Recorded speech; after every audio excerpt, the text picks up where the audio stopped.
You are listening to the Savage FINcast, episode 71. I'm pretty sure buffaloes are retractable. Chicago. A criminal mastermind called Overlord held our city in his terrifying grip. Ordinary cops were losing the battle against Overlord's super freaks and mutants. Then, a miracle happened. When I found him, he had no memory of his past. I helped him find an identity and a life. Now we have a fighting chance. Now we have the Dragon.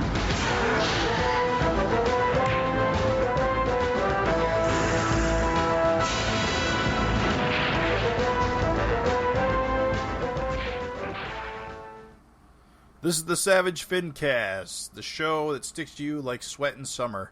My name is Jim Purcell. I'm Craig Olson. I'm Raven Perez.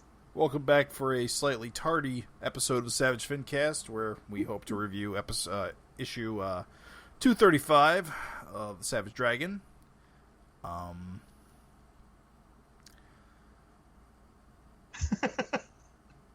Brain fart. Nothing beats Buffalo stew. That's how I read. Yeah. We got that to talk about. We got some news items to talk about. Not some breezy news, honestly. It's not super detailed.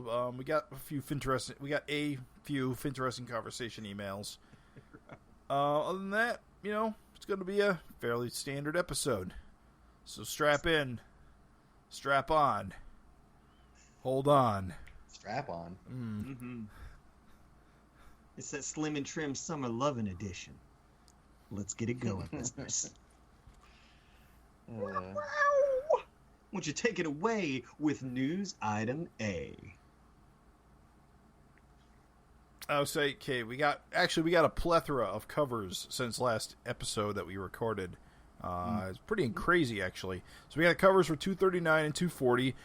They kind of are a duo because they're introducing the all-new, all-different Canadian Freak Force. Cover of 239 depicts pretty much all the members of Freak Force. You got your Super Patriot, you got your Mighty Man, you got your I think what is she now? Electro Girl, Lightning Lad, Lightning Girl, or Lady Lightning Girl, yeah. Lightning Lad with the But it's also got Malcolm and Maxine and all four of their kids, so that's cool. And then and then 240 is basically all the same characters in a big fist fight with the Demon Lords. Or the Demonoids. I forget which one they are. Oids. So I thought we saw the end of those guys, and now they're back in Canada, I guess. Yep. Picked the wrong country to invade this time. But it's kind of cool. Both covers kind of, depicting the same team. Kind of suggests it's going to be a big double issue slobber knocker. So that's exciting. If nothing else, back-to-back Freak Force. And I mean, shit, I'm down with that. I guess I'll take it away with news item B. We saw another cover, but this one warrants just the teensiest, tiniest bit more discussion. Yeah.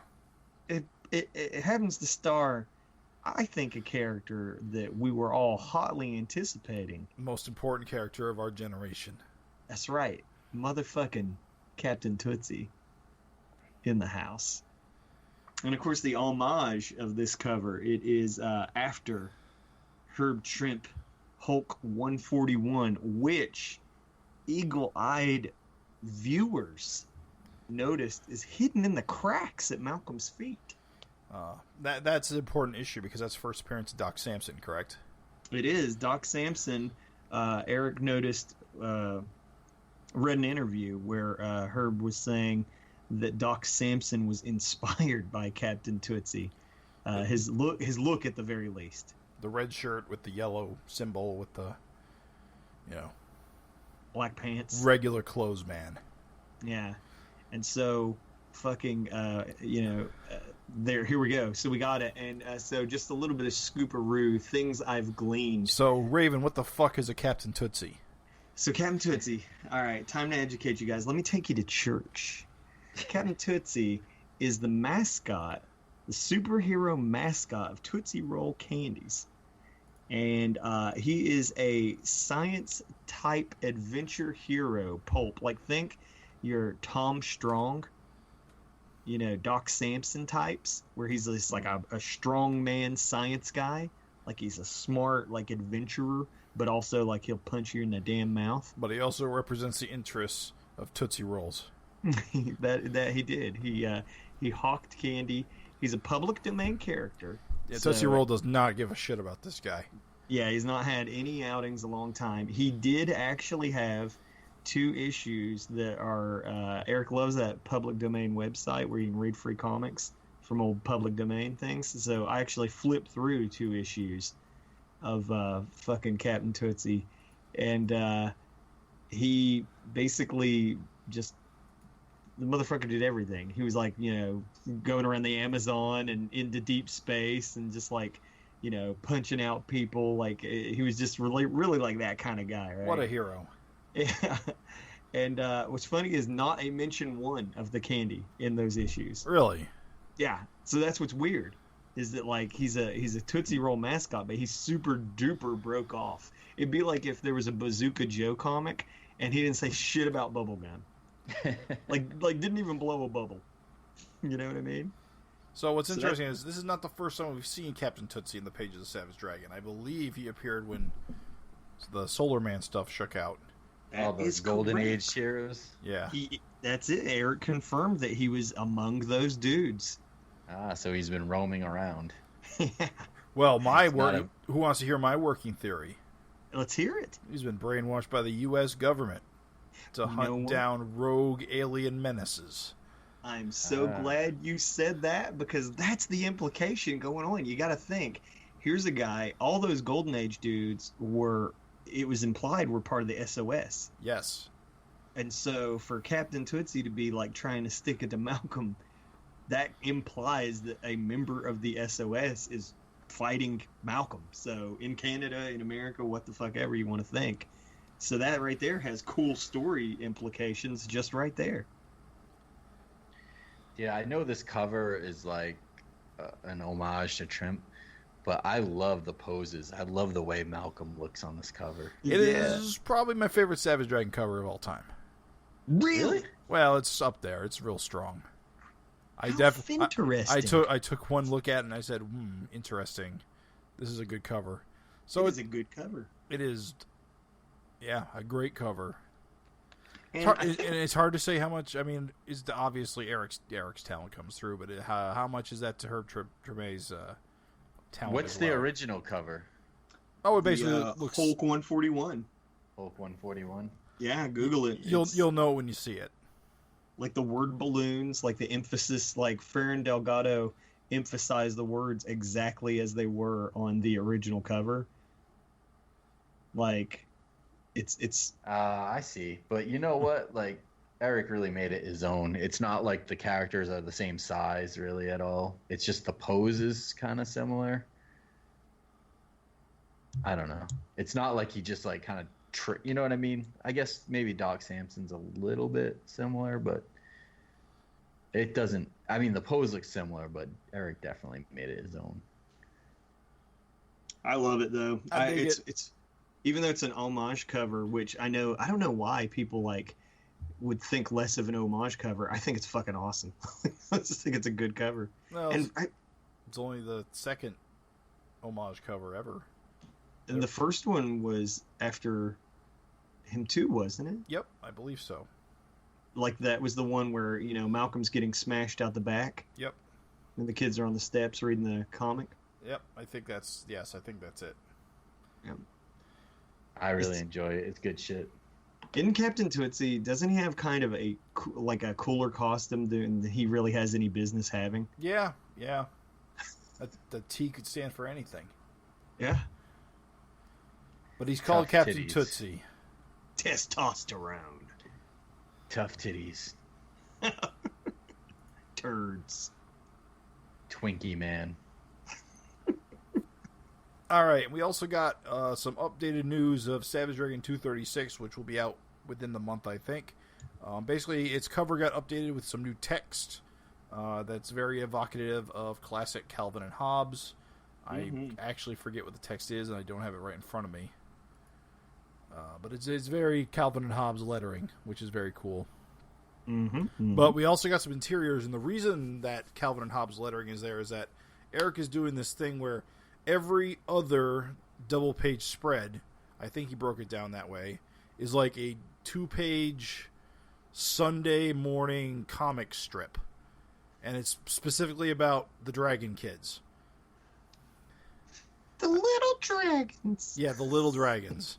And that's the name of the quote-unquote comic strip in the comic. And then I believe every other 2 pages is basically regular comics starring Malcolm and Maxine doing their thing. Probably boning, mostly. Yeah, definitely. What else would you expect? Boning. So that's I cool. think significant, though, because through these sneak previews, we kind of got a little glimpse into the future. Boning. Oh, right, yes. The big thing is that the name of their newest child has been revealed. Do you not like it? Actually, I love it, but it's Maddie, right? Short for Madeline. Old Maddie Dragon. Future star of the book, I'm sure. Maddie and Amy. Mad Dragon. Mad Dragon! Craig, yes! That's it, dude. Craig, you nailed it. That's good. Mad Dragon. I like all the Dragon kids' names. Like Jack Dragon. Mad Dragon. Amy Dragon. Even Tyrone's good. Doesn't really have that kind of like, ugh, but it's still good. That what?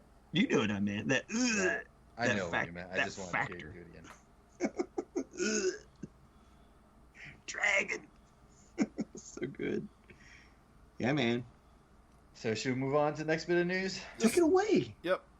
Old friend of the podcast, Michel Fife, has got, as most everyone that collects Dragon probably knows, or maybe you don't, he's doing a few issues of Liefeld's Bloodstrike comic, where he's kind of continuing where Liefeld left off years ago. And it's really a great kind of love letter to the old, Image Extreme comics. But the reason why we bring it up in the news is because it's such a throwback to the old Image comics. He's incorporated a lot of the original stuff, like the Covenant of the Sword, which back in the day, fans may remember, they kind of showed up in a lot of other different titles more than just Dragon. Primarily Super Patriot related ones. Yeah, it was a way to try to connect all the universes. So, they would show up, I think, in like Cyberforce and, Bloodstrike as like a bunch of like weird, underground funding kind of evil scientists. Like a high-tech cult. Yeah. And they were pretty damn cool. And I think their original look was created by Dave Johnson when he did the original Super Patriot miniseries. And then Eric kind of just took his designs for the regular Dragon book and all the other crossovers. But yeah, so they show up in a couple of panels. Bloodstrike's really cool. It's kind of like a bunch of I don't know. It's kind of like a Doom Patrol. In a way, right? It's like a Suicide Squad. I mean, a Suicide Squad. They're cyberized, so basically, once they get killed, they can be resurrected. Yeah, and they get killed brutally. So like all the time. Yeah, they get like cut in half and shit, and I don't know if they're cloned or what, but I think they just get patched back together with cybernetics. Yeah, and I think that makes them also dependent on the government to stay alive. So that's kind of like their whole deal. I've never read this comic before, and I did pick up issue 0, and I thought it was pretty good, even though Deadlock is the worst character ever created by man. If you pick up 2, they go into his story more, and it makes him a cooler character. He's falling apart and stuff like that, just by whatever serum they use to bring him back to life. But it's good shit. If you guys read Copra at all, it's kind of like a mix between that and what an extreme comic would be. Right. And the coolest thing about this is like even the inside cover. Raven, have you flipped through this at all? I bought it and I just haven't had a chance to read it. It is in the read pile. It's great. I mean, the inside cover basically copies like what the inside covers look like in the early 90s. Awesome. They did, I think, issue 1 or 0, whatever, even has like at the back has extreme scene profile where it's like artist profile, and he did his own profile. And then he had like Benjamin Mara and like a bunch of other artists do Ed Piskor do like fake house ads, which are freaking amazing. And then also there's like a fake extreme checklist and a letters page, which is just good stuff. It's like totally is a love letter to the early Image comics, and it replicates what they used to look like.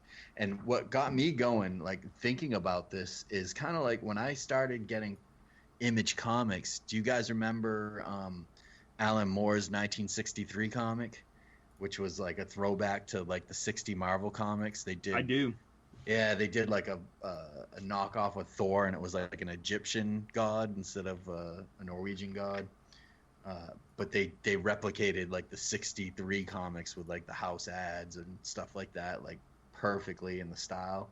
And I was thinking like that 63 was only like 30 years later, and from when that comic came out in 93. Right. And this Bloodstrike comic is like 25 years later. It's really creepy, like in a way, like am I that old? Like, you know what I mean? I thought 60s comics were like, oh my god, this is ancient. Yeah. And now this throwback is almost as old as comics I was you know what I mean? It's like, yeah, dude, it's mind blowing. And it's a shocker, but it's really, really good. I can't recommend it enough.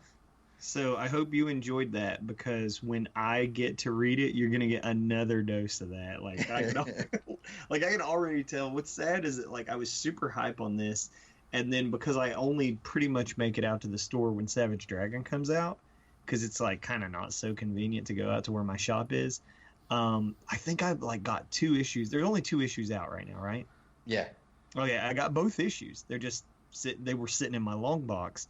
I mean, in my pull box, and so I went and picked up my comics like last week, and so I just haven't had it. Like I've literally even though like they've been out a while, I've only had a few days, and I've just had packed days. But like I'll be reading them by the time we do an next FINcast. I promise I will have read those for sure, and so you guys are gonna get like another dose of like, oh my god, you have to read Bloodstrike. You're gonna fucking die if you don't. And I will say, I love the main story, but what made it over the top is how he added all the house ads and the backup stories and the profile, and it's the whole package.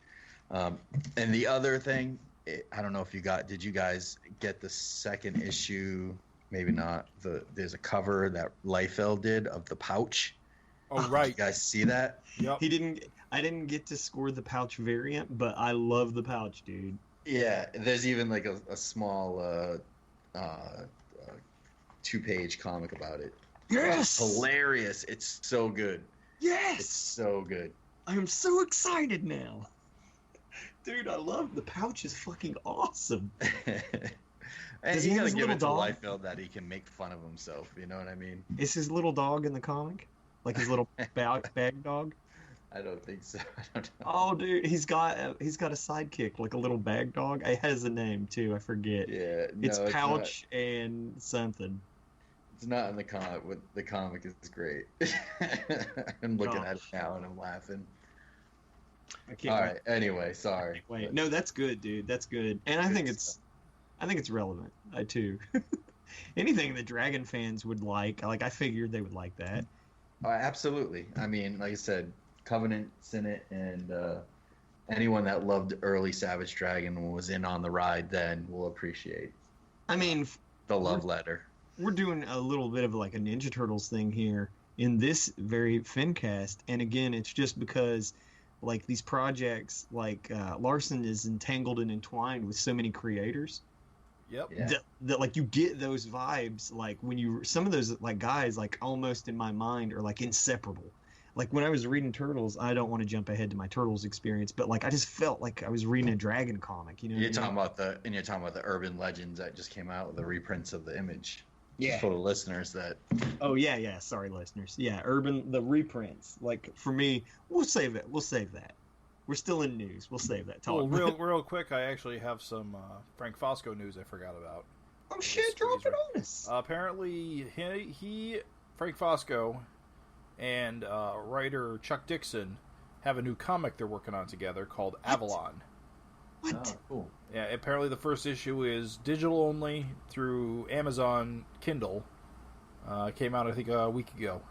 I have not read it. It's already out? I have not read it. If you go to Frank Fosco's Facebook page, you can find a link to it.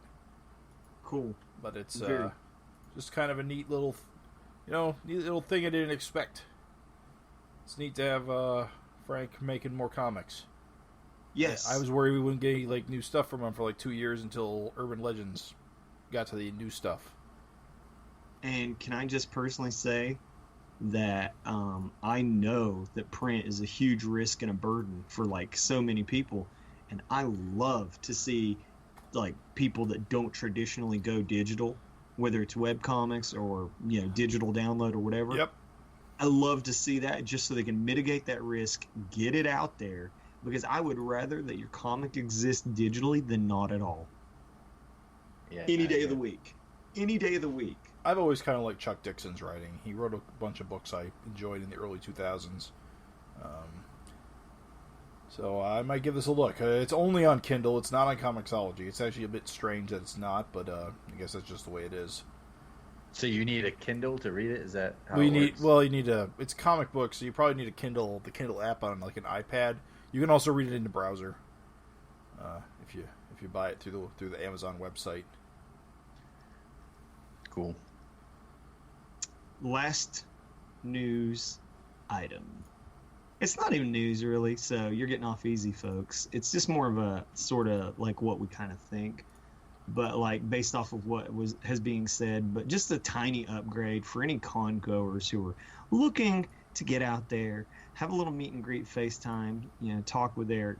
He was previously saying he wasn't going to really do any cons this year. He said that he thought that New York City Comic Con was probably going to be his only con this year. So, if you were like kind of like bummed out because you weren't going to get any convention presence this year, if you're near New York, that's your shot. So apparently he's doing it just so he can stay ahead on the book. Yeah. Just for scheduling reasons. Mm-hmm. It works out better for him. The tweet string. I was gonna say the tweet string I saw said that he kind of just did too many cons last year, and so he's just looking to like maybe, scale it down for a year and then get back at it. So I can appreciate that. Certainly. Glad When's the New York Comic Con? Would have been really... San Diego's this week, so probably months from now. Yeah. It's a summer con, isn't it? Oh, we listeners, I'm sorry. We dropped that ball. Hold on, I got it. Uh-oh. Ball recovered. That was a vacuum-like recovery. Wait a minute, that's the inauguration date. He's dropped again. What the hell is this fucking splash page? Jesus. All right, 79 days from now. It doesn't tell me the date. October 4th. There's a countdown clock. Okay. The party starts 79 days, 10 hours, and 46 minutes, and 45 seconds from now. Knowing that when the listeners listen to this, it will that will not be accurate at all. 43 days. So yeah, if you want to brave the crowds and suffocation, you can see Eric at New York Comic Con. He's a jovial fellow. It's a good time. Get out there. Make it worth his while, folks. Don't choke like I did. What do you mean, choke? I met him, and honestly, I don't think I made much of an impact. Didn't you fart twice and run away? No, but I did run away. I didn't want to waste his time. I didn't want to be a burden. You're like, excuse me, I fart when I get nervous. I thought standing over him, watching him draw for hours would be rude. As much as I wanted to. Dude, I totally did. What was funny is that, I let the line go on, and then I, stood off, way to the side to where I could still see, and it was like, oh, that's awesome. Oh, that's so cool. Yep. Raven just stared at him lovingly the whole time for 2 hours. He just crouched down with his eyes peeking over the edge of the table. So cool. Chin resting on his hands. On the tops of his hands. It's getting creepy. Winking. One of those. I knew that was what you were going for. You painted the mental picture. Good. All right, so does that wrap up our news segment? Our news segment is wrapped. That's all the news there is, folks. So, shall we jump into our Finteresting Conversations bit? I like it.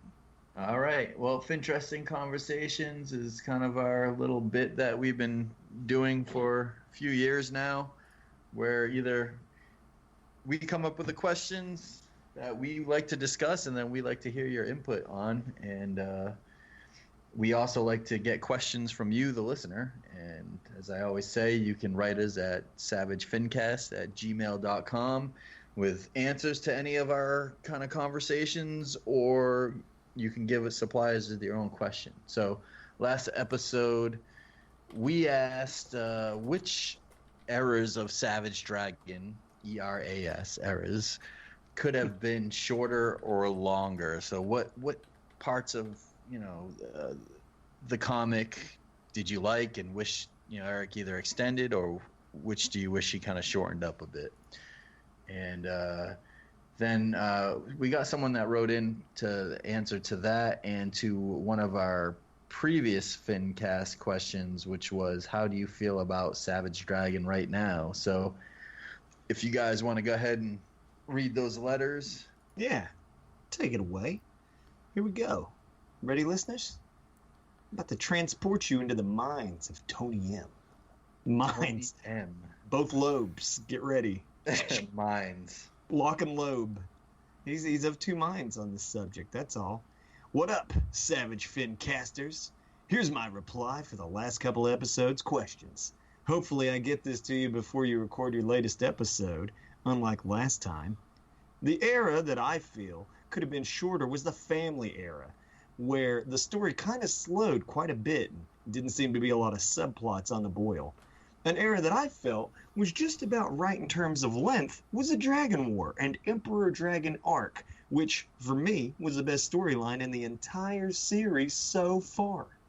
I remember for a solid year that storyline was like watching Star Wars, the first trilogy. Props to the best trilogy, Tony. That's a little editor's note. If it was broken up into 12 parts and had gone on for a solid 12 to 16 issues, heck, even 24 would have been all right. The Back in Blue arc never really got started. That's true. Although that one is kind of a red herring. But I would have been cool with seeing Dragon back as a cop for a handful of issues. The most recent multiple issue storyline, The Merging of Multiple Earths, could have been a 6-parter to add a bit more detail and character development, but it still worked very well as a 3-parter. I've gone on longer than I thought, but here's one more. The William Johnson Dragon merging storyline, when the comic became Savage She-Dragon, was extremely enjoyable and could have gone on for 4 to 6 more issues, and I wouldn't complain. A quick reply: if you guys want to include it in episode 69's question, I'm pretty stoked for the series as a whole. I'm looking forward to the formation of Team Canada that seems to be on the horizon, us too. I'd like to see some new Dragon merchandise. Maybe you guys will bring in an episodic prize, as you mentioned a while back. That's true. Maybe a t-shirt. What coincidence. Maybe a t-shirt or mug. The ultimate would be a new Randy Bowen statue, Super Patriot, or Malcolm, or even Glum in his super suit. Oh, fuck, I don't think we can swing a prize that nice. Dude, I'm going to make a dragon statue out of Play-Doh. Craig, if you make it, I will cast it and make it a prize. I'm not even playing. I will totally make that a prize. We'll see. All right, listeners, you heard. You heard it here first. Breaking news. we interrupt this letter, this interesting conversation in progress to bring you a surprise last news item of a potential legendary prize. Just saying, if it happens, it will be amazing. It may get damaged in shipping. Or look as if it had been damaged. I don't know. It looked exactly like Malcolm by the time you got it. It was just like a little circle-y blob. P.S. I just said circle-y blob, sorry. I wrote in a couple episodes ago with my idea for a future issue. That didn't make the FINcast. What gives? Was it that crappy? That was how I read LOL. I laughed out loud. I thought you guys would appreciate that touch. That's pretty nice. Yeah, it was good. I like that. P.S. Have any of you been following the World Cup? No. Kinda. Thanks, and keep up the good work. Tony M. I haven't. I'm not a football fan. So. I work somewhere where all it was on television the entire time. So I basically got invested because of that. Who were you following? Anyone. No one, anyone. I mean, I always root for the underdog team, so, you know, I rooted for England for a while, but then they lost. And then I rooted for France and they won. So that's how that went. I was going to say, that was the big, wasn't that the big, like, it was trending and everything? It was like, oh, vive la France. Yep. Yeah. How it was. Yeah. Well, well done. England got pretty far comparatively to how they usually do, so that was kind of a big Mexico deal. do something amazing too? Everyone who got to like the semifinals was like defying expectations. At least that's the impression that I got. Okay. Because, like I said, I don't follow it very closely. Yeah, I got no stake in the World Cup.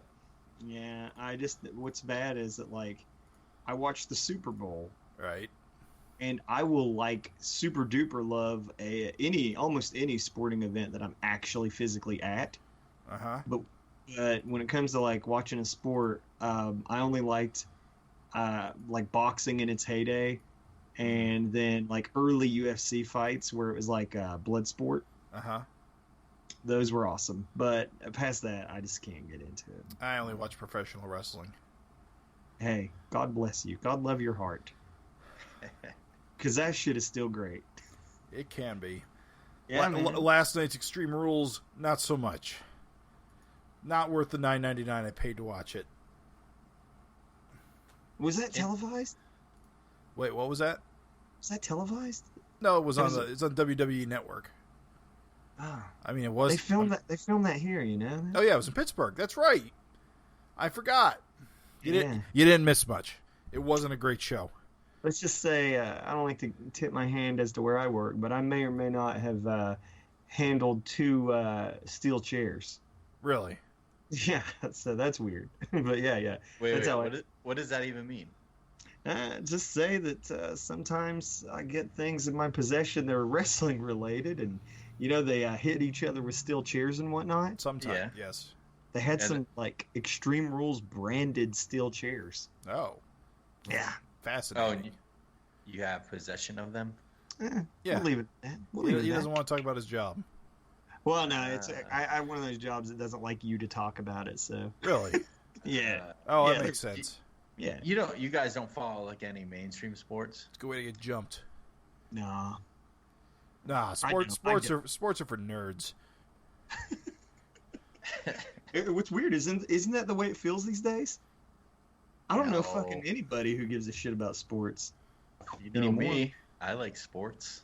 He doesn't But, care like, who knows. Don't you feel like overall, it's not like it's gone? I'm not saying that at all. Nah, I think all the dudes at my work like sports. I'm just saying I feel like it's on the decline though. I think you guys just hang out with non. I also work somewhere where everyone won't shut up about sports, so All right, never mind. Sports are the bomb. Sorry.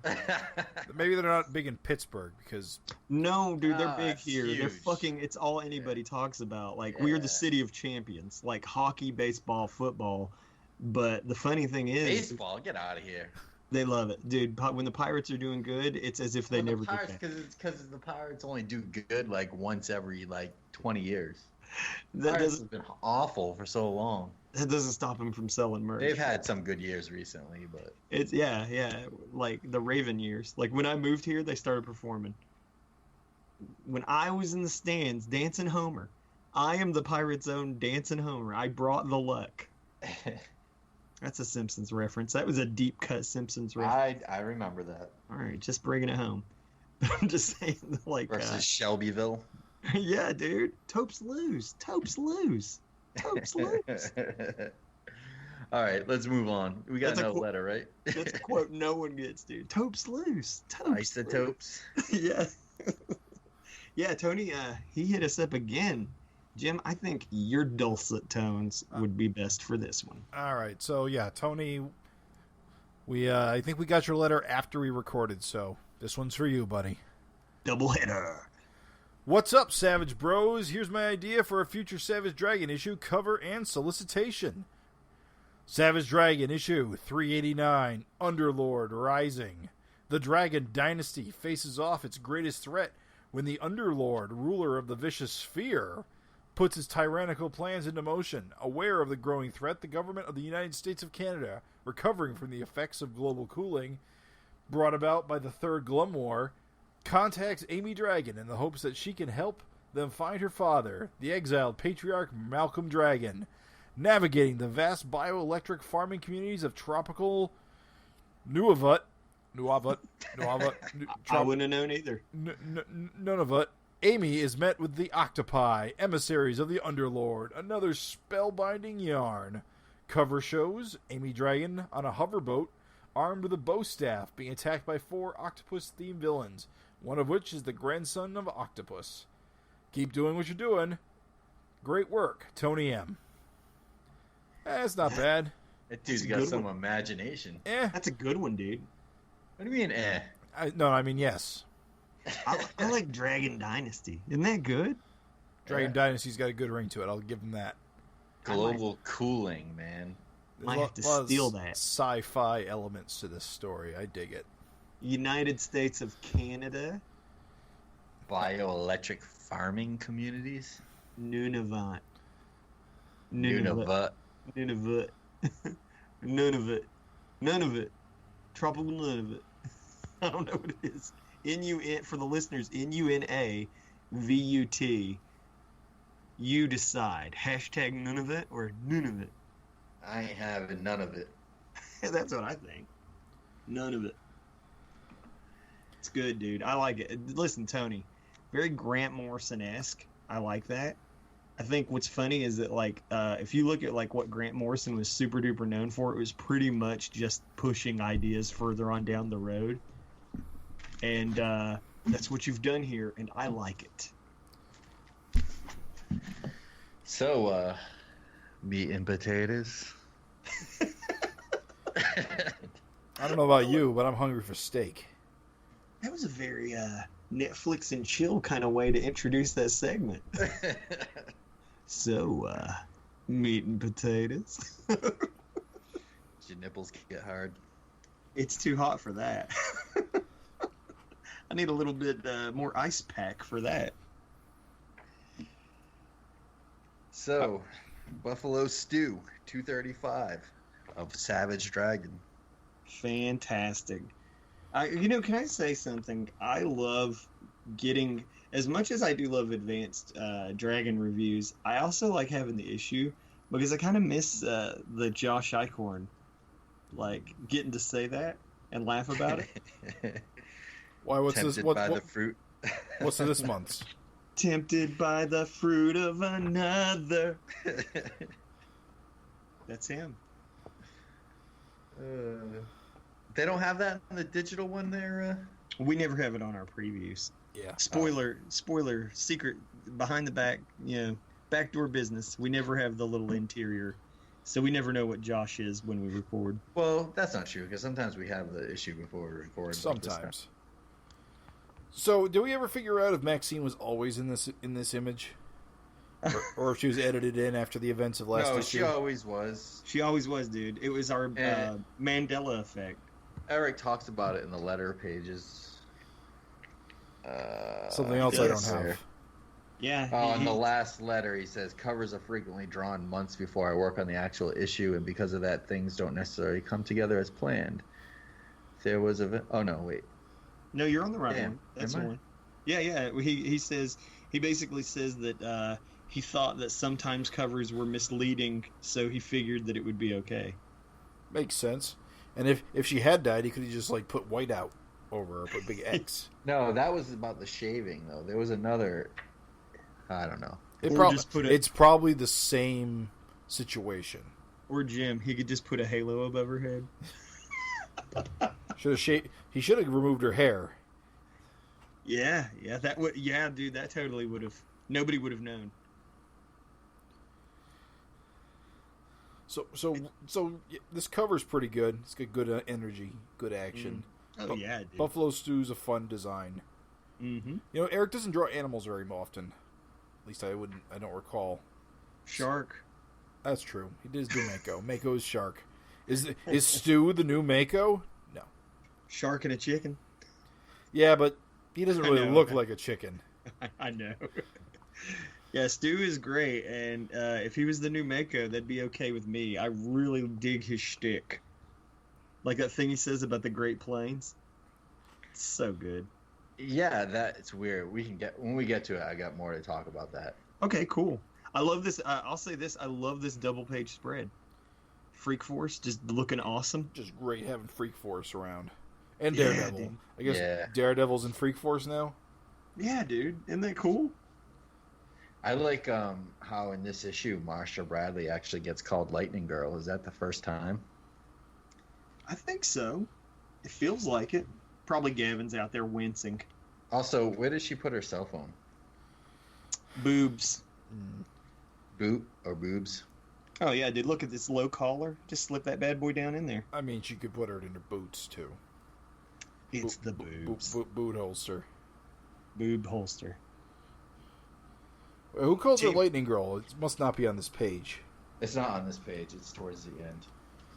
Hashtag Team Boots. Hashtag Team Boobs. New Dart is so short. She's so small. Yeah. Is she really? She looks a lot shorter than Daredevil here. Yeah. She's younger, so that makes sense. I'm really weirded out by the fact that there's two darts. Yeah. That look identical. You know, one of them looks like a big shark now.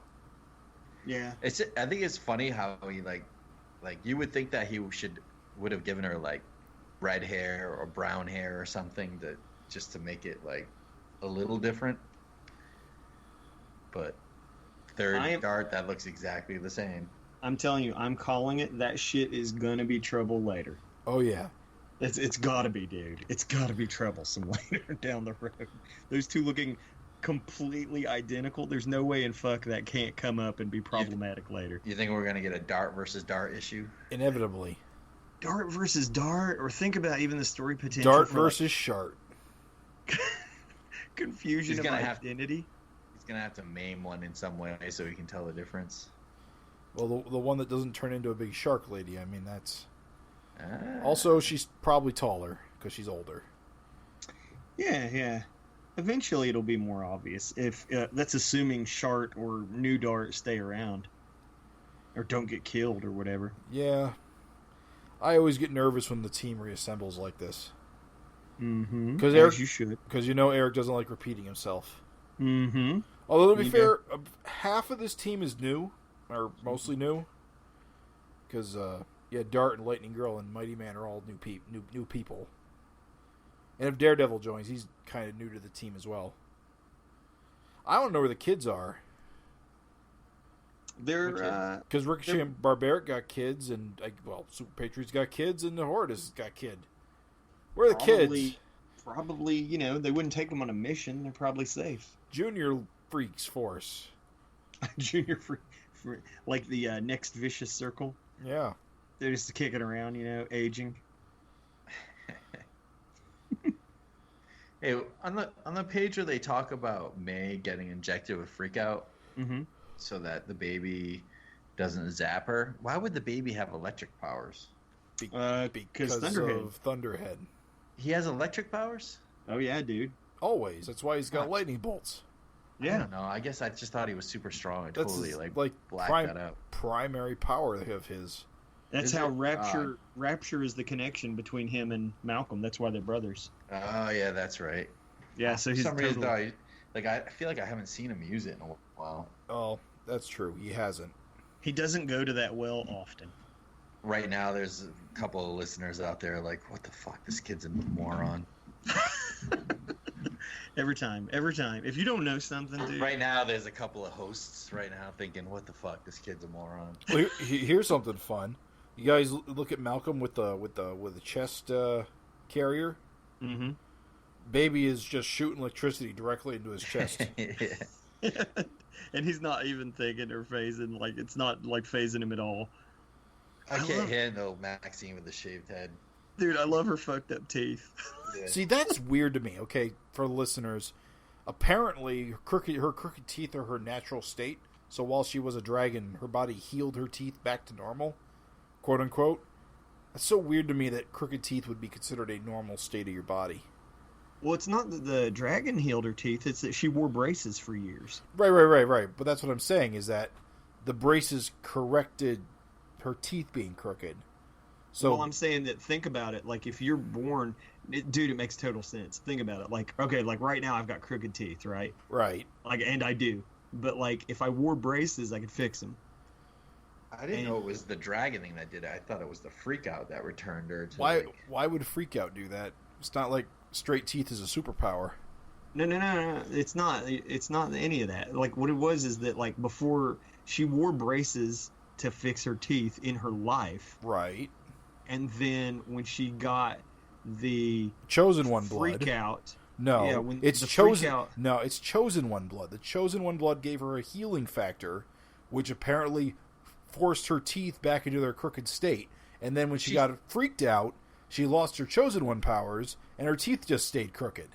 But it returned her backwards. Well, Like, she says that freak out turned me back to normal, all right, but it put my teeth back to how they would have been if I never had braces. so that's what it's saying. That's strangely phrased, because I could have swore it was the healing factor that did it. No, Seems no. like it would make more sense that way. But Yeah, and Freak Out just removed it, so her teeth just remained crooked because they were healed crooked. No, it doesn't make any sense that the healing factor would make her teeth crooked. Why? That makes no sense. Because her body, she was born with crooked teeth, so her natural state is crooked teeth. Correcting them with braces was a alteration of her natural state, and so her body with the healing factor would revert to her natural state, so her teeth would be crooked again. No, but that's not true, because remember in issue 25 when they had to have Mighty Man like re-break Savage Dragon's bones to heal correctly? It just healed. Well, then I have no idea why her. So to Freak Out, yeah, freak out. corrected teeth is a superpower. Jim's getting triggered on this. I'm just saying I don't understand. No, Because dude. how does Freak Out Because comics. think that crooked teeth is a superpower? It's not that it undoes a superpower. It's that it returns you to your natural state. And if your natural state, the thing is that, like, I don't know why it makes perfect sense to me and it doesn't make any sense to you, but, like, check it out. If Freak Out can take you from being a shark man Right. to a normal human. So look at all the things that Freak Out is undoing in that transformation. It's just It's removing the superpower. It's not that simple. It's like re-changing his whole fucking body from a fucking man of a shark. Like, sharks have rows and rows of teeth. Right. When he becomes a normal human man, he's got one row of teeth. So if you get negated, your teeth go crooked. Because I have just been assuming that Freak Out is just a chemical form of negates power.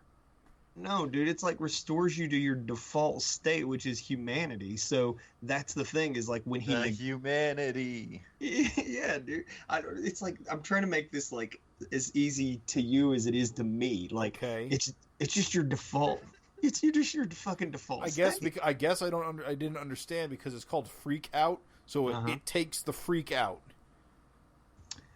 Well, like, Why don't they call it neutralizer or nullifier? Because you're gonna sell more product calling it neutralizer or freak out. and it was created and sold in Chicago. That's why they got marketing departments, Jim. Yeah, for Chicago, overrun by freaks. Freak Out. Freak Out makes perfect sense. Okay. I guess Freak Out made her That teeth doesn't crooked. sound convincing. You don't sound. Not at all. Yeah. Okay. But I was just saying, That like, was a passive aggressive. Okay.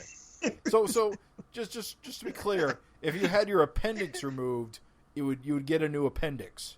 Yes. Well, that's the problem with Freakout. If you remember, that's why the cops have to be cleared, because some of the people, they even said in the comics, some of the people that get restored, they were like, what if they had a debilitating disease or something before, or they get like restored to their normal human state and they're just in some shape that they couldn't have survived. Right, like if they had were born with a defective heart. Yeah, and so when you restore them, it restores them back to their normal state, which is a state that can kill them. And so I remember them talking about that. yeah. So the thing is like, so when Freakout hit fucking Maxine, it didn't it's not like, oh, I'm undoing your Chosen One powers and that's it. It restored her to her natural state, which was human. Whoa, wait a minute. So bear with me here. Uh-oh, here it comes. If all right, just bear with me real quick, because I am. then that means that if you injected Skinny Dragon with it, he would turn back into Chosen One Dragon and not explode. No, because the Chosen One thing is like a magical thing, remember? I don't know. That's true. Right. That is true. Because that's what gets negated when he gets negated, is the heal and stuff. But I still don't know what's up with that. Well, then, Chosen no, One that stuff. makes sense, because think about it. He would be restored to a normal state, which is just a normal Krillin. If you remember, they said that they could make people Chosen Ones or not through technology. That's true. Like Lorella said, so Dragon losing all the Chosen One abilities and becoming just a normal Krillin, that's not so fucking crazy. They said they could do that? Yeah. I believe that was stated at a certain point. It was stated for sure. Because I remember thinking, because again, that's the thing, is that like they chose to have a Chosen One around. And that's why they had that technology. They're like, well, in case there's ever without one, we can make one. So, because for them it's a religious thing, but it's also science. Science. Science religion. Crooked teeth, baby. I'm telling you, it's not so crazy.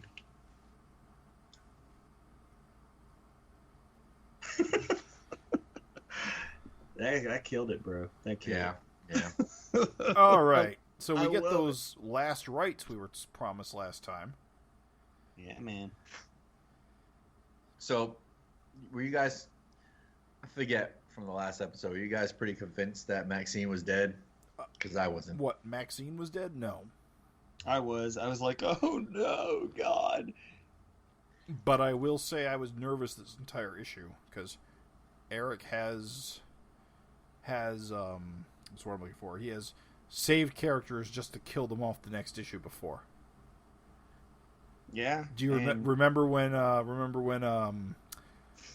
Ugly and Loblo survived Kerr, and then the very next issue he had them crushed through the building? Yeah. Remember when he brought Jennifer back and she was turning over a new leaf and we thought she was getting super cool and becoming a strong hero? Yeah, I do remember that. Yeah. Me Fake too. out. Well, we'll get to that. I gotta say, somebody was like, wow, Angel sure does fall in love quick. But I think she's kind of, at this point in the book, you've kind of seen Angel just go all over the fucking map, right? I know, right? Wasn't she grossed out by Daredevil? She Yeah, thought she he was. She hooked up with him like once and then she was all set, right? She saw his real face and he's like a gross old man. Yeah, she thought he was lame, which is funny because I think Eric said, no, he's 20. He's forever 20. So it's like, technically, isn't he young? No, he would have been like maybe, 1 year older than her? Or 2 years tops? I mean, physically, but he's still Physically, still like 100 years old. Oh, I guess, but were they actually living in that little like capsule, or were they in like suspended animation? Oh, you mean right. The Golden Age It's heroes. hard to say. Yeah, it was never made clear. I'd assume suspended, but Yeah. Oh, they come out hopping. Oh, that's the thing. Didn't they come out hopping mad that he killed Solar Man? So they would not have been aware of what Solar Man had been doing the entire time. I would think. Yeah, that's right. So they were kind of suspended. That They, does kind of they were suggest pissed would that Dragon had killed Solar Man, so they didn't really have any knowledge. Well, that's only knowledge because they were trapped in like that vessel. Right. Yeah, but they would have been like, they wouldn't have known shit, because otherwise they would have known he was like stealing their power too. So they wouldn't have known. Like they had to have been under.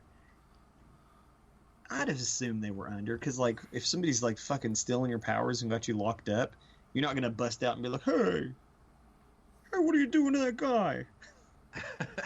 What are you doing to my jailer? You're not gonna say that. No. I am now officially team Angel and Alex. I'm rooting for him. Certainly an unexpected combo. I'm rooting for him. Go the distance. Alex is only in her mid-40s.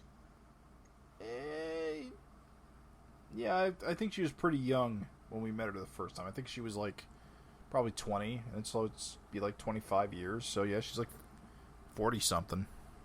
She'd been 40, yeah, mid-40s, 45. Yeah, that makes sense. That's weird. Elaborate. How so? I'm going to be 41 this year, and they talk about her, and we talk about her like she's old, and now I feel old. We established earlier that you were old, in fact. Yes. Wait a minute. Did we establish that on air? I don't think we did. Craig's old, everybody. But I feel like when I read the comic, I was like 13. When I read the first issues, like 13 or 14. No, according to the math, that doesn't add up. You'd have had to been 20. No, I'm joking. I'm like correcting you on your life. Look in the wiki. I don't think you were, Craig. What? I'm being stupid. I was saying that you didn't get your own age right. I know. I heard what you were saying, but now I got beef with you. Bring it on, girl squirter. You're just a genuine girl squirter. I like the fact that maybe I was 16. I was probably 16, which would make sense then, I guess. Yeah, it was like Dragon would be like 20, 21. Dragon debuted in what, 97, 96? Get out of here. Like 93. 93. 93? 25 years. Yeah, 93. What the fuck? I can't. Me no math, everybody. Me no math. Just use that calculator button. I love it. Bring it back. Keep it in rotation. Yeah, so yeah, 93. So how old were you in 93? I was probably like 16. There you go. Old enough to know better. Yeah. I like that he addresses the pedophile accusations, which it's funny. I don't know if you've ever seen Haters, but good lord, haters love to bring up fucking Maxine Smallness. Raven just said, I don't know if you've ever seen Haters. What is Haters? You know, fucking haters. I don't think I've ever spotted a hater. Oh, dude, they're everywhere. If you look, they're everywhere. Those haters, they're left and right. They're abundant. They're a more natural resource than oxygen. There's more haters than air now. No, I'm joking, but like, I forget what it was. I was in a thread. What was a thread? Okay, easy pick it. Easy victory here. I remember. So the thread, it was Image Comics had a little, hey, here's the upcoming, they always do this, here's the upcoming issues. And the Bald is Beautiful cover, Drew Iyer. And several people were like, his wife just looks small. Is he a pedophile? And I was like, oh my god, good lord, dude. Oh yeah, I guess I saw one of these haters recently on Twitter. I told you they're everywhere. Basically, they said something along the lines of Eric Larson should stop using incest in his comic book. Incest? Yeah, what? I know, right? I called him out on it, but he didn't respond. Of course not. That's not what haters I told him he's misinformed. See, and that's a funny thing too. I just got on there and I wasn't shitty because I want to create new readers. And so I was like, well, she looks very young. I was like, and he actually is her same age. Isn't he supposed to be younger? He's 2 years younger, he even right. says. So she's actually, she's the cradle robber. But I said it's just, he's big superhero, and she's a normal-sized human, and he just looks like a fucking giant next to his wife. I said, that's pretty much how Dragon looked next to all of his girls and wives, too. And, yeah, of course, the person, was like, oh, this is objectification. And they just kept on going. I was like, all right, well, see ya. I gotta go have fun and enjoy my life. Bye. Die angry. They're gonna love the braces now. Dude, I know, dude. Doesn't it make it worse? It almost seems like he's embracing the haters and making it worse with the braces. Because now you got the braces and the schoolgirl outfit. It's even on the cover of one of the upcoming issues. Yippers. Goddamn haters. I'm telling you. Dude, who's this Percy guy? He had to have been at the party. Or is he one of the show producers or something? No, I think he... no, I think he's just one of their neighbors. I think they're one of the guys who helped unpack when they got to Canada. Yeah, I feel like we've seen him before. Yeah, that mustache is a little obvious. Yeah, man. And it's funny that he's like, hey, you shaved off your beautiful beard. It's hilarious. They were beard bros. Dude, it's such a weird dialogue. He's talking about baby names. He's like, I could help. Richard and I were thinking about adopting a girl a few years back. If you'd be interested, I could show you our... We'll come up with something, I'm sure. He just cuts him off. I did think that was kind of a funny panel, because it kind of seems more ominous than it needs to be. Yeah. So weird. I think it's just to let you know that Richard's gay. There's that. Without clubbing you over the head. I mean, it's not unusual to have a list of baby names if you're planning to have a baby. It's weird to dedicate a panel to talking about it. It's kind of... Seems it like felt natural. that typical natural banter that happens between the punching. Yeah, they just had a baby. You ask the baby what the baby's name. You ask them, well, what's the baby's name? And they're like, oh, we don't have a name yet. Yeah, it seems kind of, I don't know, it felt natural. That panel did seem funny, the way he cut him off. I'm totally with you on that. And that's more of a Malcolm kind of not being interested in your baby name list, I'd say. It just seems like kind of a banal thing that Malcolm wouldn't have any interest in. We'll come up with something, I'm sure. Please don't talk about this anymore. I don't care. Listen, Robin Hood, I don't need to see your baby name list. That's how I read it. Listen, Ginger Robin Hood, no thanks. And you got good old Buffalo Stew just bowling people down. Looking so awesome. Looking so fucking great. I will say that I kind of think that it's funny just to an extent. It kind of seems like the hipster vibe of Toronto, like the area they live in. Yep. Yeah. You can feel it, even in these people's clothes. It's a nice touch, a nice attention to detail. The grunge guy. Yeah, dude. It's good. I'm down with it. It's just a solid splash page. Buffalo Stew coming through.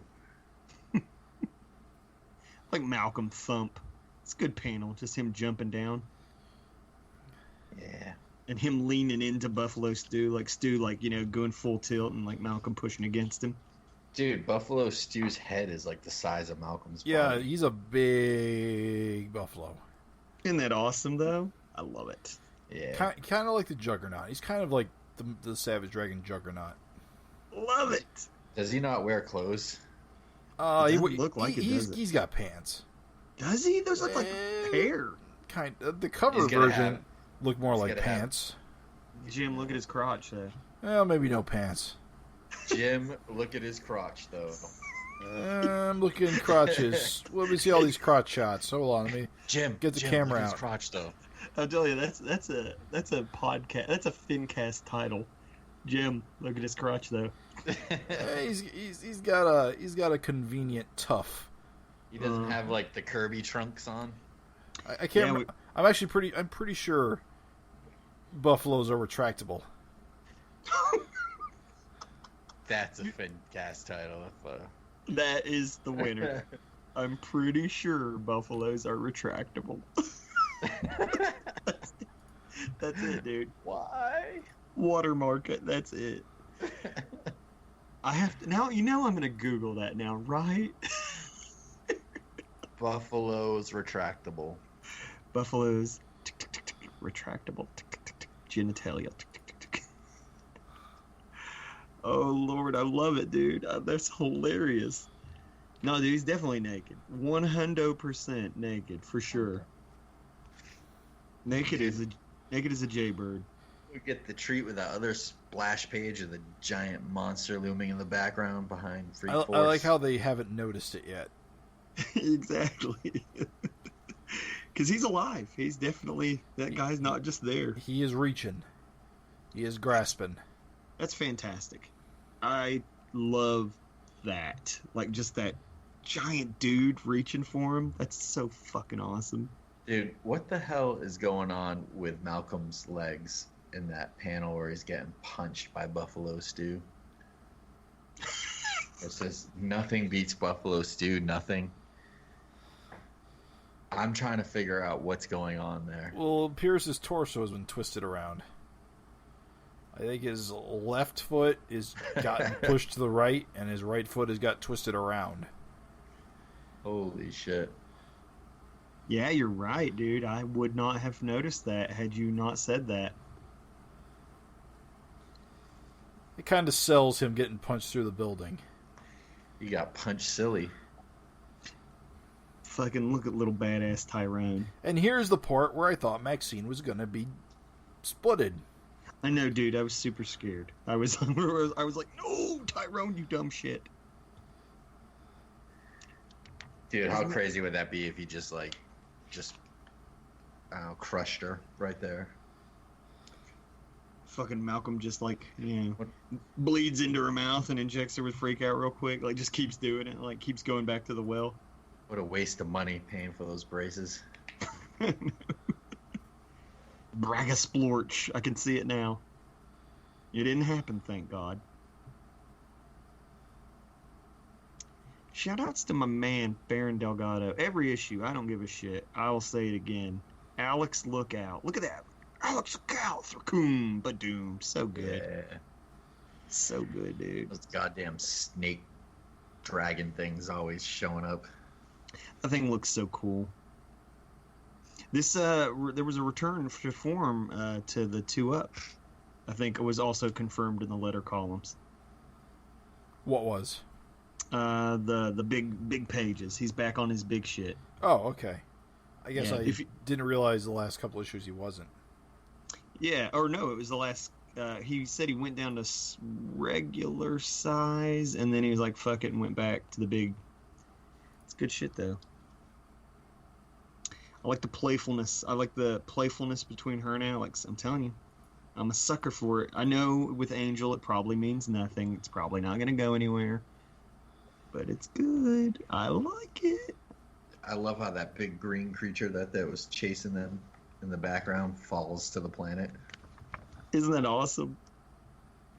Doom. I love the font for Barbaric. Barbaric. Even the thump is nice. A little wavy. They're in the middle of scissoring, and Barbaric just plops down. Craig, I'm glad it's not always me. Glad it's not always me. Poor Alex. Isn't that good? Like, what was that? What the hell was that? That's good stuff.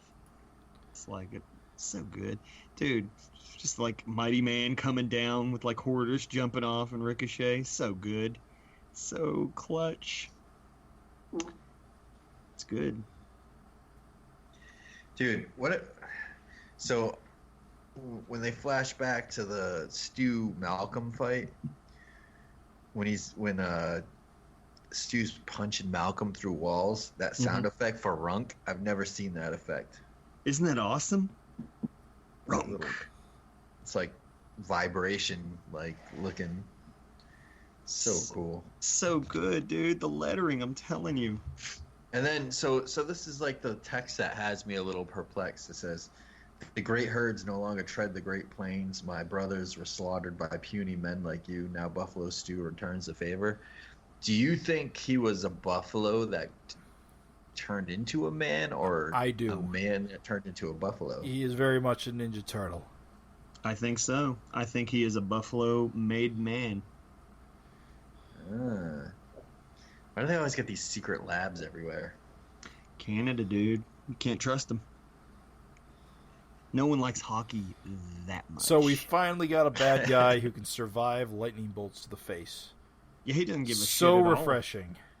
Doesn't give a shit, Steve. Yeah, I almost threw the book across the room when he pulled out the electric powers. I was like, if he gets smoked, that's it. I'm done.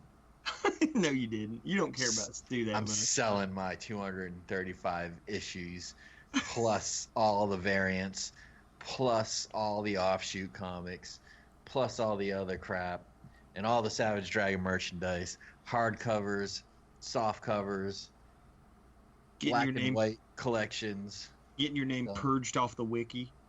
Done. Tendering my resignation to the FINcast. We'd have to do a tribute issue or a tribute podcast. Guys, did you ever see how fucking crazy Craig would get over Buffalo Stew? I didn't. Yeah, but Jim, you're right. The lightning power just frying out, it's like the same kind of cliche thing where Malcolm would get like beat up for a while and then he'd just pull out the electric power and smoke someone. Right. So I am glad that didn't work this time. I mean... Oh, okay. Yeah. It's still not really the lightning powers that does it. Like, he Yeah. still gives him It's the more the big old knuckle sandwich at the end. Nut crotched lightning. So good. I'm sorry. I know you lightning haters hate it, but like I like it that he can like take it to that next level, Push it up a notch. No, I like it. I just wish it wouldn't kill the person every Single time. No, I'm with you on that. You totally have my support there. I mean, it made sense. It made sense early on when he didn't have a grasp on his powers, but it kind of even lingered longer than that. Well, hell, for all you know, that might be what's going on here. Like, maybe he didn't hit him with a lethal dose. Yeah, he says he turned on the juice, and he's saying he's apologizing that he's about to turn him into a smoked corpse. So, Oh, never mind. I think he expected him to die. What a cheater. Oh, and What a fucking cheater. the scene where Freak Force come back to the lab is where that first panel is where Dart calls her Lightning Girl, Marsha. I'm loving that Wahoo panel. Yeah, I love how they got that little car back, like a new one. Yeah, dude. Isn't that just so great? The Wahoo coming out is so good. And look at like Super Patriot. Look at like you can see his little eyebrows through his mask. So good, man. Where'd Daredevil disappear to? He's not in this scene. He is in the top He is. panel. He's on the top. Yeah. Yeah, just south of Dart. Oh, there he is. Okay. He went to go get a glass of milk. You know what's so funny? Here's a funny, stupid... By the way, that's good. Here's a funny, stupid thing that my brain thought. When Super Patriot's, like, pounding that dude's face, and he's like, good job, soldiers. Obviously, he's talking to Freak Force. Oh.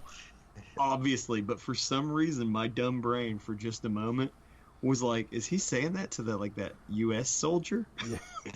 Like, he's beating his ass, and he's like, good job, guys. Like, sarcastically, or maybe he was like, sorry I'm beating your ass, but you tried. No, I'm an idiot. It's Freak Force. He's fucking talking to Freak Force. Dude, I love how Marsha Bradley's face looks in that second panel with the lighting and everything. So cool. It's good, man. He's been doing the sketchy cross-hatching a lot. I dig it. Yeah. I dig it. I dig the fucking whatever's going on with the car, too. Like that kind of shading or whatever the hell he's doing. Like the mirroring thing. That looks cool as shit. Barbaric. He's been drawing Barbaric off the charts, too. Oh, yeah. Barbaric went from 50-50 looking awesome to, like, he looks pretty much kick-ass all the time. Yeah. Very cool. It's good, dude. Love seeing Freak Force kick ass. Look at just Maxine's shaved head. Like, she just cracks me up, dude. Look at the there. Looks horrible. Horrible. Oh, it's so brutal, dude. Looks horrible. It does. But it's funny is I was just thinking, I was like, I mean, her hair's not so long that she couldn't wear a wig, but yeah, she just doesn't give a shit. Yeah. Just gonna wear it short. How about this last page? Dude, I love it. What does it mean? I love it. Remember we joked about her coming back with the fucked up face. Yep. She's the new Red Skull of the Savage universe. Well, do you want my theory? Uh-oh. Here we go. Here comes the science. Theories. My theory goes. Science. What do you think my theory is, Raven? I think that she's going to be sort of a homage to Phantom Lady. I like that. Well, my overall theory is that she did in fact have sex with Michael, and she's pregnant. What? And the blood sharing between mother and baby has given her Chosen One powers. What? And because she smashed her, it's not gonna like obliterate her? Because remember, I think her baby, again sharing blood, will stave off the exploding for later. Well, remember, what was the name during Dragon War? It's the dude that didn't fucking explode, like it just bled out his eyes. Oh right, yeah, Brawn or Brawn. Blood. Yes, yeah. And Smasher is definitely fucking. It's been said many times she's stronger than Dragon. That's a good point. That's a good thought. And she's pissed. She's pissed that they left her behind. Dude, how sad, dude. She's fucking stuck back in Dimension X. And she's going to go insane because she's going to be stuck there for issues. And Eric's not going to, like, revisit this again for 25 issues. Oh, no. Like, I hope you're wrong. In that time, she's going to... I hope that happens. I love the long, drawn-out, like, stories. And that time, she's just gone absolutely batshit crazy because she's stuck by herself in Dimension X. Constantly on the run, fighting off those stupid snake things. Shoutouts to Nobby Planet Connected by Tubes. Yeah, it's like a Ditko-esque. Timely. It's a good planet, yeah. Timely's right, yeah. I love all those little like. Yeah, we didn't mention it, but Steve Ditko died last week, or at least it was reported that he had died last week. Yeah, of this recording. Yeah, I wasn't really familiar with his work beyond the obvious, so. I mean, sadly, me either. I was largely ignorant of his, like you said, obviously Spider-Man, etc. But like, I just didn't consume a lot of his work. I have 5 or 6 volumes of the Steve Ditko archives. What? I just love the extreme. Like, me and Jim were both like, and you're like, I have 5 or 6 volumes of the Steve Ditko archive. I know it's not much, but it's what I have. It's just a little bit. Fantagraphic put out like these hardcovers, which are amazing. What's in it? Educate us. A lot of it's not EC, it's all like horror. His horror era. That makes sense. But it's not just so one is called Strange Suspense, the first volume, and it's all his horror stuff. Which that first volume, freaking amazing. Like his stuff in that is better than his Marvel stuff. Like he drew some creepy ass comics, and like he could master like creepy looking people and creatures. Well, remember, wasn't it Spider-Man's original approach as he was creepy? Yeah. Steve Ditko, like, if you can get your hands on a digital version or, I don't know, flip through it at a comic shop, Strange Suspense, the Steve Ditko Archives Volume 1 is awesome. And I got hooked after reading that. And then all the different additional volumes were different stuff. They had, like, Outer Limits, which Outer Limits was all his space stuff. They had like his Impossible Tales, which is kind of like weird science stuff. I don't know. It's cool. A lot of it is like horror and suspense, but they're like 200-page hardcovers. Anyway, Without even knowing shit, he seems like a killer good fit for both horror and sci-fi. I mean, his art seems perfect for that stuff. Yeah. So that makes nothing but sense. Yeah, it's definitely well worth checking out. And his Spider-Man and, Doctor Strange, great stuff. But And what was cool about him, and I this is what I can say, just while we're talking about Ditko out of left field here, but like, I did admire how even though he was clearly a dude that would not have had to work, like he wouldn't have had to work, he still made comics. Yep. Like to the end, like you had to subscribe to get his Mr. E. Was it Mr. E or Mr. A? No, Mr. E is Joe Staten. But Mr. No, A. wait, no, I'm thinking of E-Man. Never mind. Well, wasn't Mr. A? I think it was Mr. A. Was the comic he was doing when he died. Right. And it's just cool. I love just the notion of somebody that's like just they're making comics because they want to, and like Right. he didn't have to. There's a story that I remember that somebody said they were like, who knows? This sounds like bullshit, by the way, like grain of salt time, everybody. But the story goes is that he was a super duper recluse. And, he is. That isn't undisputed. Well, that's not the thing that I'm disputing. The story goes that one of his neighbors or whatever opened his mail and like saw that he was getting like a fucking huge royalty check from Marvel. Right. And then they gave it back to him and he like scooped it up and took off. But like they were like, so even though the implication there is that like he's rich, he didn't have to work, he definitely didn't have to make comics, but he just fucking wanted to, and I think that's cool. So even without knowing a lot about his work, I always thought that was super kick-ass. It's hard to say because he was always a part of his whole deal is that he was a libertarian, I guess you could say, and that he accepted the fact that all of his work was work for hire, and while he did want recognition for his work, he wanted it to be given willingly by Marvel.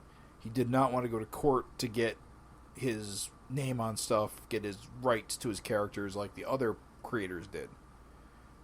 He notoriously just wanted Marvel to do the right thing and refused to do the legal route when he very easily could make the argument as co-creator of Spider-Man and creator of Doctor Strange and basically had a piece of that. He just chose not to and accepted that what he was paid when he created them was, the deal he agreed to. Oh, Lord. Which is, oh, Lord. honorable in a way, but also kind of hard to understand.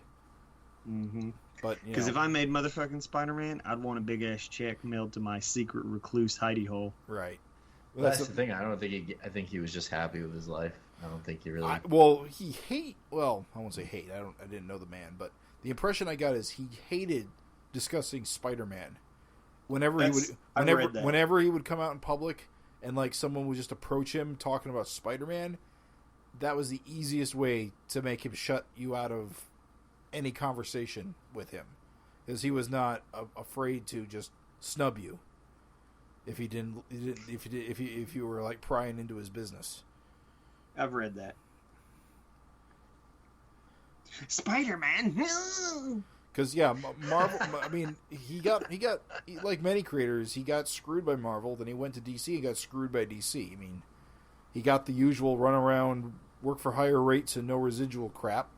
The difference was that instead of sticking around in the industry and fighting and scraping for what he got, he just went off and did his own thing.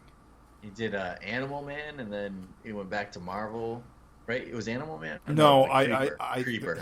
He went to DC and created the Creeper. And then Speedball. And the original Shade the Changing Man. Oh, yeah, that's right.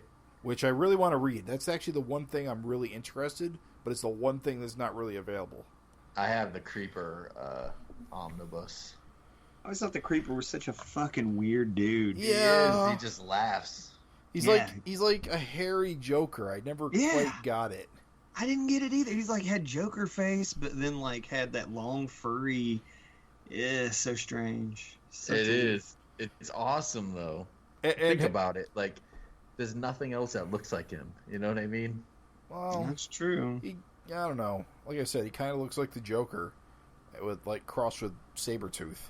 Yeah, I'm down with that too. That description. He's weird. I can't say that he's a home run among create. He's no Doctor Strange. Dude, he's Spider-Man. awesome. Would you get a creeper tattoo? Yes. No, I'll pay for it. I'll pay for it. Okay.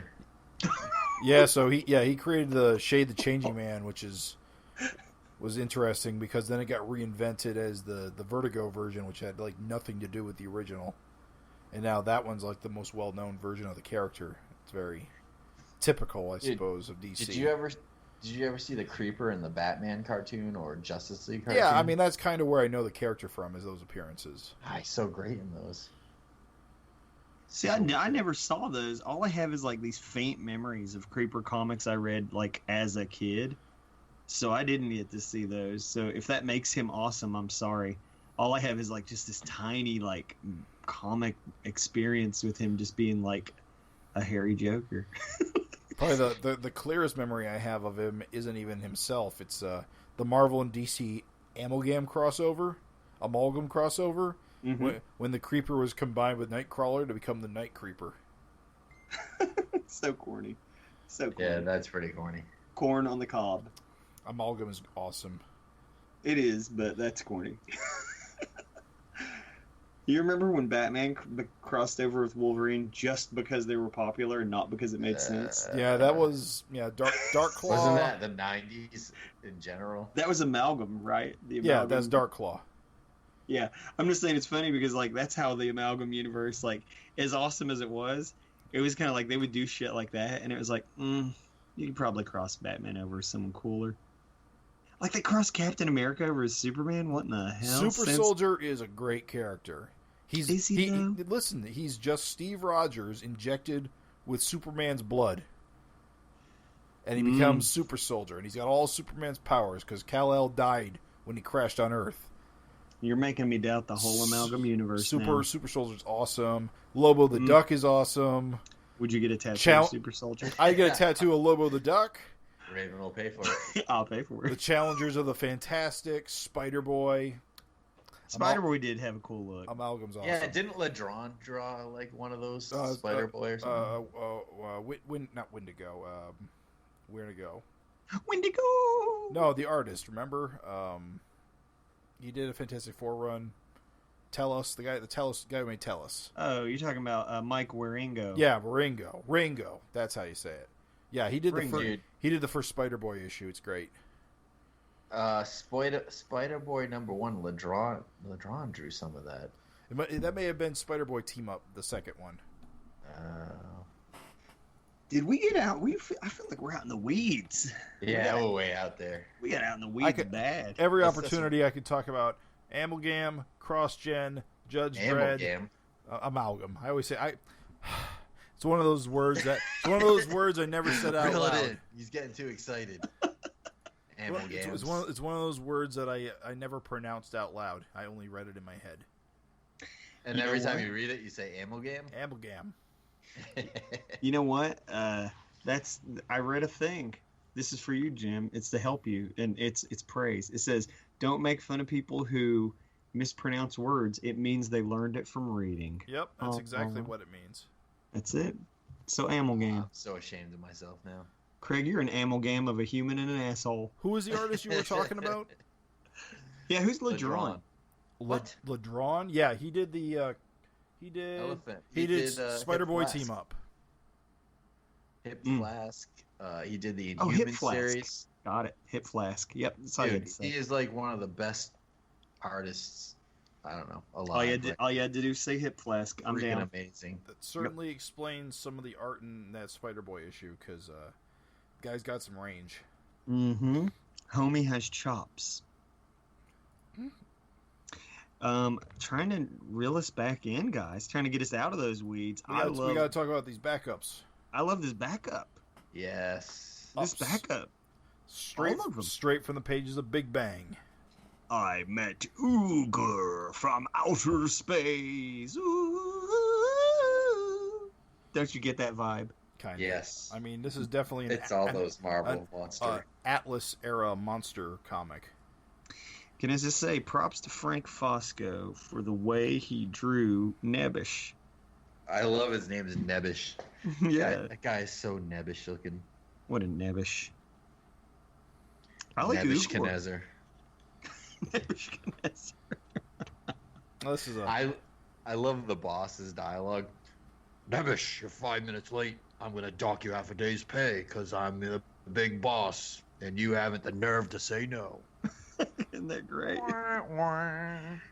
It's to laugh. What a maroon. What a maroon. So good, dude. These are adult people in the workspace. It's funny because, like, if you think about it, though, like, the time era that appears to be portrayed here, don't you kind of get the vibe that people just said what the fuck ever they wanted back then? Because it's not like they were... So not like now. Yeah. Well, I mean, the thing is if someone said some shit like to you that now, you run to HR. Well, no, the difference is this guy has no spine. That's you happened. got no spine, we're going to treat you like you got no spine. You're nothing but a worm, Nebbish. This is America. Lift yourself up by your bootstraps. We got no time for this sissiness. Sissiness. I like that little panel. I'll volunteer to go. Yeah, dude, isn't that's such a great face? You hideous little nebbish man. They're all into him. Oh no, he'll be eaten. She's happy. What a guy. But check it out. Isn't it hilarious too that Ugor he asks him to when he asks for people, he's like, I want to meet Alexander the Great or Julius Caesar, and they're like, oh, they're fucking dead, dude.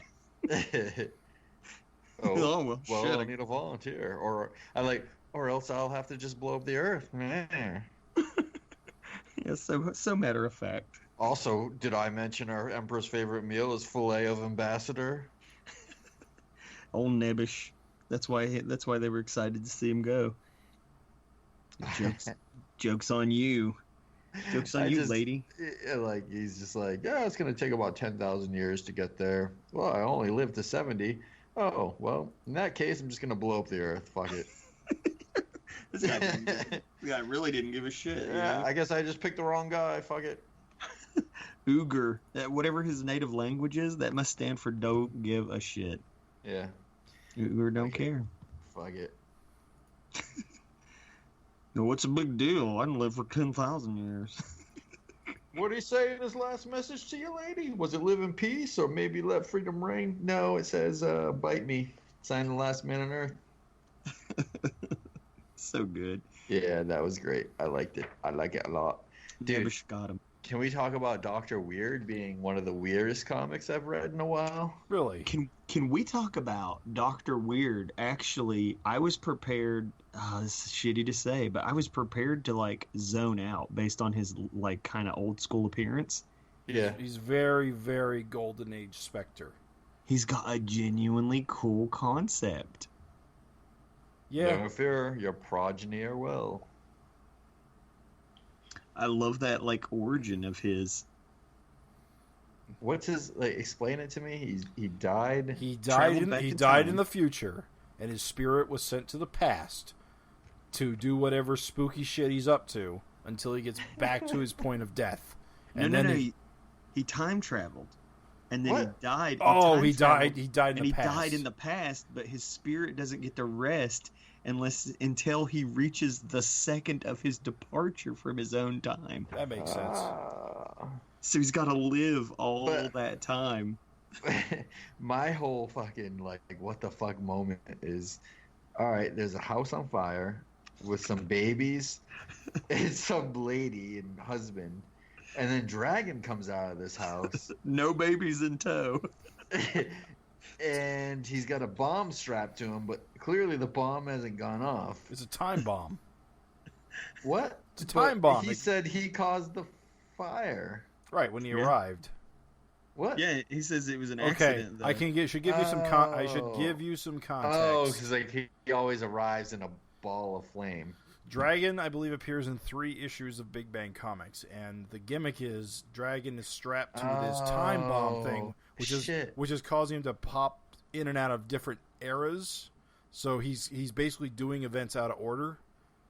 So this Dude, you're a genius. I totally forgot about those Big Bang issues. Oh, now it all makes sense. That's what I assume that's what this is from.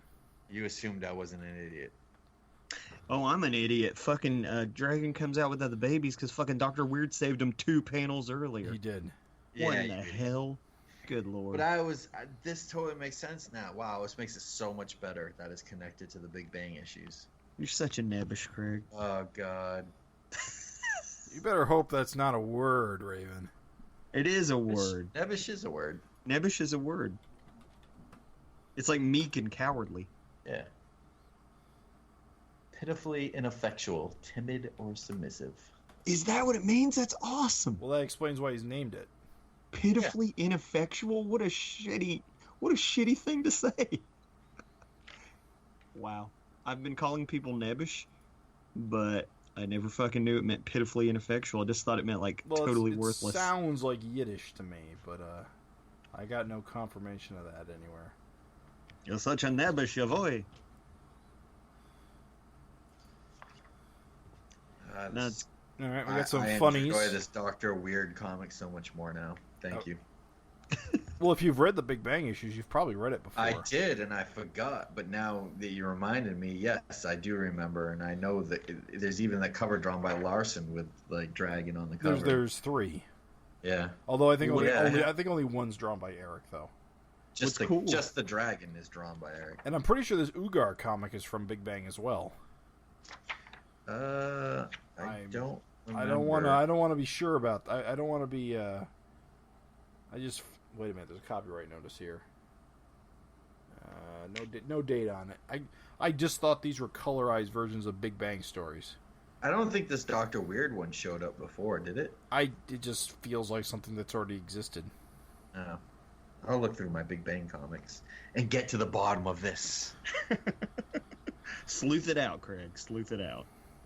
I just want to say I appreciate that, like, fucking Dr. Weird is like, I don't give a shit if I die. I want to know peace. And so he tries and gets denied. So, I don't know. I dug it. I was super down with it. The universe that will not let him skip his time. That's actually pretty clever, actually. I really like that. Isn't it great? No, you may not cheat your destiny, Simon Ward. There is much you have to accomplish. You must travel the cosmos in this Garesh costume. You must have this terrible deathlock, as if you were a member of the Misfits. And wear a cape everywhere. The cape is a must. And a symbol on your chest that means relatively nothing. And people will get you confused with Batman. Or the Vision. It's or a pretty... Or the Manhunter. Yeah, exactly. It's good, dude. He's doing good deeds. He's going through walls and saving babies and shit. The devil lock, he said. That's it. I brought it there. I like these funnies, guys. I like these funnies. Yes, I like the first one a lot. Yes, the first one is... Who hasn't been there? I never made the paper, but who hasn't been there? I love the teachers, like, holding the book in that second to last panel. Like, such a great student. Have you ever tried to actually read Moby Dick? No. Yeah. It's a pain. It is a pain in the ass. It is written so... The way the writing style is so out of fashion. It's just the worst. Herman Melville. I was born in the town where Moby Dick kind of starts out. Oh, Jesus. Is that why you had to read? It was like a requirement. Yeah, I was going to say, is that why? Yes. Call me Ishmael. Are there like fucking statues of Ishmael and shit? Queequeg. No, there isn't. Did you ride to school in a whale? museum. There's a whaling museum. I knew it. I knew there was some shit. New Bedford, Massachusetts is the whaling capital of the world at one point. Because here's the thing. Any My little high school town, was called the Whalers. The Whalers. Craig was a whaler. Jim. Well, That's awesome. From Moby Dick, you were a whaler. That's hilarious. Did you ever grow the beard? No, You should now. The Wheeler beard. the sparse, patchy. Yeah, like growing out of the bottom of. It's almost like a neck beard, but it's not. It's just the bottom of your jaw is The producing. Ahab beard. Yes. I'll pay for it. I'll get a tattoo. I'll get it tattooed on my neck. I'm just the beard. I like Moonbeard too. It's good. It's relevant. No, but when I was a kid, my grandfather used to take me down to the riverfront in New Bedford, and there was a guy, one of his good friends, that still did scrimshaw. Do you know what scrimshaw is? yeah. It's when you carve bone. Yeah, so all the whalers out at sea used to like carve whale teeth and shit, and make all these intricate designs and shit, and they would just use them as like knickknacks in the house and stuff like that. So this guy still had a shop where he like carved different types of ivory and shit like that. It's pretty damn cool that he was still doing it in this day and age. But anyway, don't know where I was going with that. No, dude. Anytime you can educate me about like fucking bone carving, that's pretty sweet. I'm not gonna fight you to learn more about bone carving. I didn't know that. Yeah.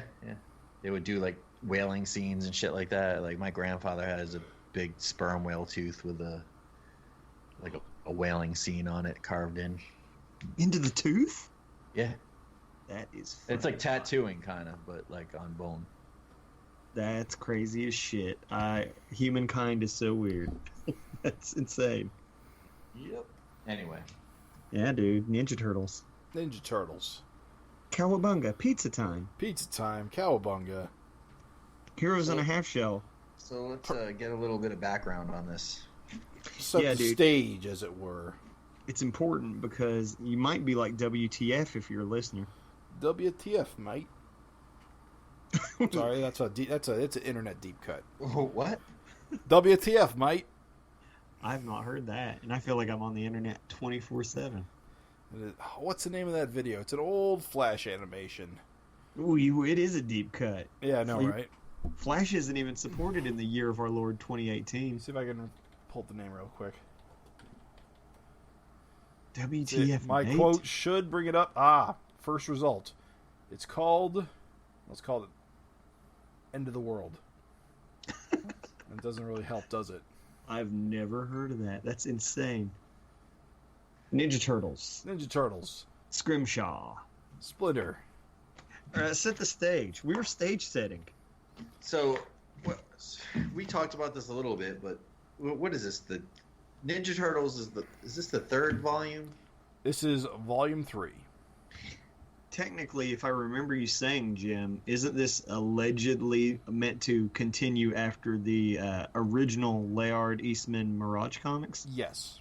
So it's meant to be like a direct continuation. Yes. Cool. Very cool. Now I don't know what happens in volume 2 because I have not read any of volume 2.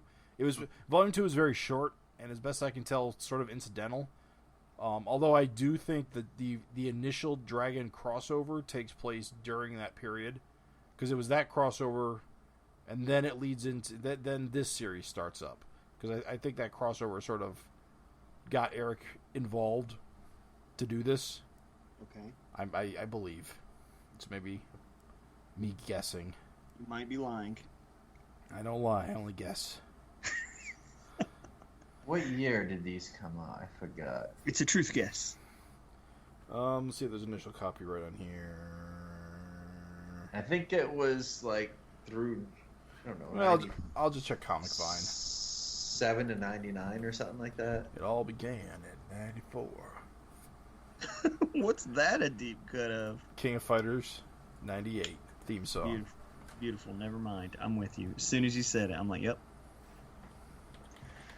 I think I want to say 97, 98. The dealio is that our boys Larson, Fosco, and Carlson were super duper like involved. Like this is like Wow, it came out in 96. That's actually quite All right, late. yeah. This did? Yeah. Yep. Sweet. I think it ended in 99-ish. Yeah. But it was around the point of time when the Turtles were kind of losing steam. Yeah. It was not The cool cartoon. like The cartoon. Turtles. The cartoon was over. And Eric did some crossovers with Dragon, and in fact, they had the toys that came out, the Dragon toys that came out under the TMNT imprint. Yep. Right. Yep. And so the Ninja Turtle guys, I guess Eastman maybe and Laird approached Eric about continuing it, right? Giving him license to do what he wanted. Does that sound right? that sounds vaguely true. And so it came out in 96. They were initially going to do it in color, but the orders probably weren't enough, which probably seems absurd now. So this series actually started after issue 22, which was 95. So After issue 22 of Savage Dragon? Yeah, 22 is the second crossover. Yeah. And so they were going to do it color, but the sales didn't warrant it, even though nowadays is probably would have been considered a success. Right. Oh yeah. So they did the first issue. They inked the first issue as if it was going to be colored. So if you get the first issue of this reprint, it looks a little different than the rest. And when they realized they weren't going to color it, they inked it for black and white. Right. And I think the reprints now are called Urban Legends. That is correct. The original under Image were just called Teenage Mutant Ninja Turtles. And it was just going to be a continuation of the series. So here's the deal. All right. So this was, like I said, was intended to be a continuation of the original Eastman and Laird series, but because it got canceled, it didn't conclude. It ended in 99, and I believe in 2001, Peter Laird started his own Ninja Turtle series, Volume 4, and it completely disregarded any of these events. So it made this period non-canon. So the point of doing these reprints and then adding, I think, a 3-issue ending is to remake this canon to lead into Volume 4. At least. This series gets a lot of shit because they named the Turtles, and I think the whole point of why they restarted it and disregarded this stuff is, like you said, they never.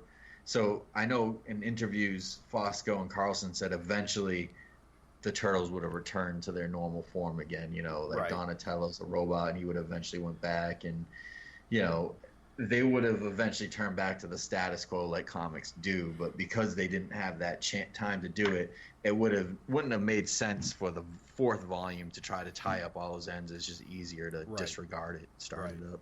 Yeah, and that one just sort of treated everything as like a time skip. But I think that this series is severely underrated. It did a lot of cool shit. It was like a Savage Dragon comic for the Turtles. It made things scary and unpredictable.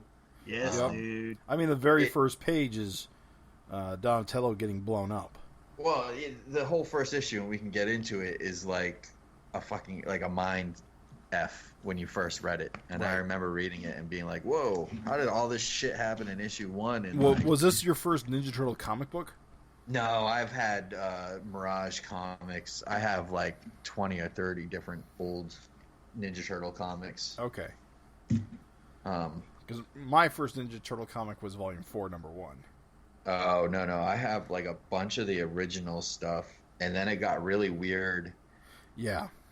Turtle and Soup. They had different artists doing like hyper realistic turtles and but yeah, my I can't think of one of my favorite comics of all time is a TMNT comic, and it's I can picture it. I don't know the issue.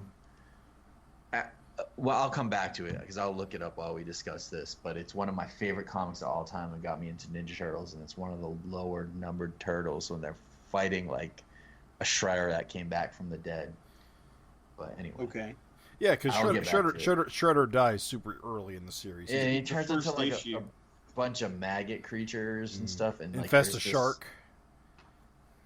Yeah. They killed Shredder in the very first issue. Yeah.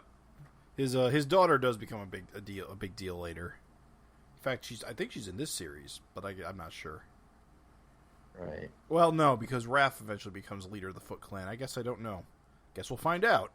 Return to New York is what got me hooked. That makes sense. Issues like 19, 20, and 21, which are freaking amazing. The interiors are just gorgeous.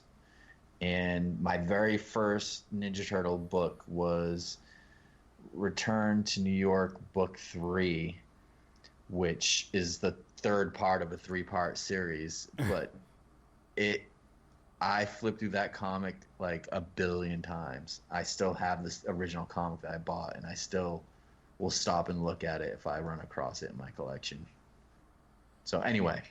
I don't know how the hell that's not sticking out in my mind. I had like Turtles graphic novel collections before even graphic novels were like a word. Like I don't even know what the fuck they called them, but like I had like a giant collection, and it went up past Cerberus, past the Triceratons. I'm trying to think where it stopped, in fact, but we had like 2 or 3 of those. I think First Comics put out a bunch of collections early on, because I know I had volume 2 of those, and that collected like 4. I collected like 4 issues. I think it did the Teraton storyline actually. Okay, but for some reason, what you're recounting is not ringing any bells at all. Me? Oh, no.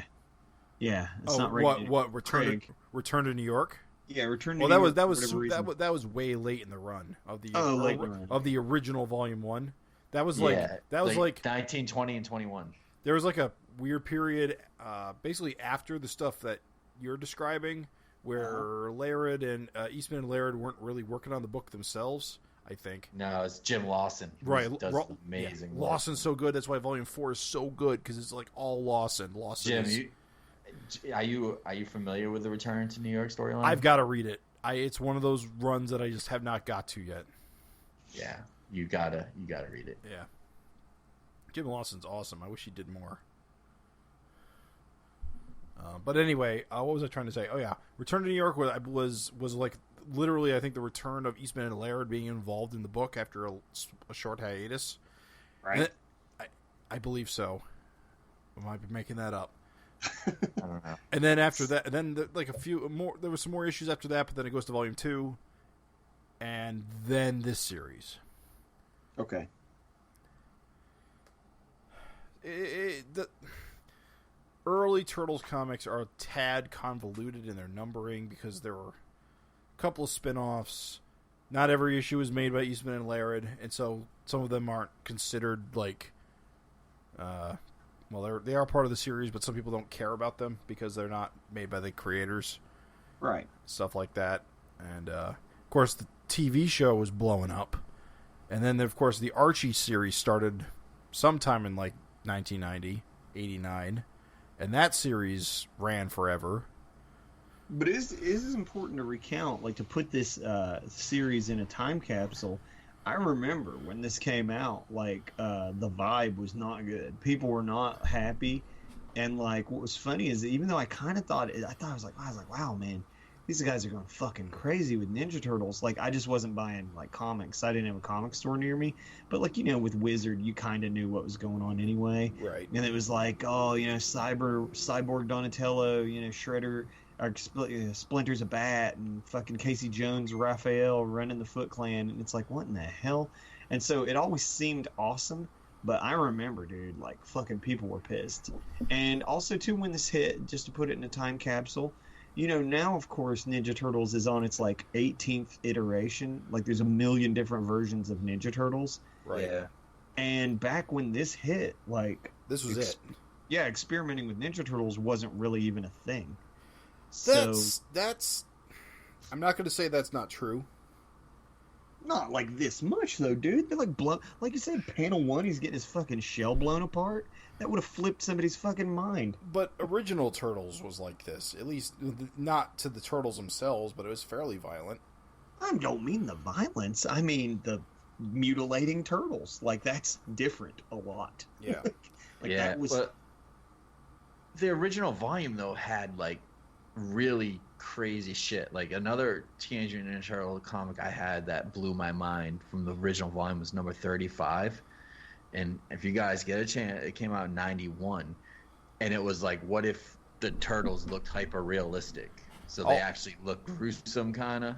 Yeah, it's really violent. One of them, I think, 1 or 2 die in it and stuff like that. I know that one. That one was done by an artist from Neil Gaiman's Sandman.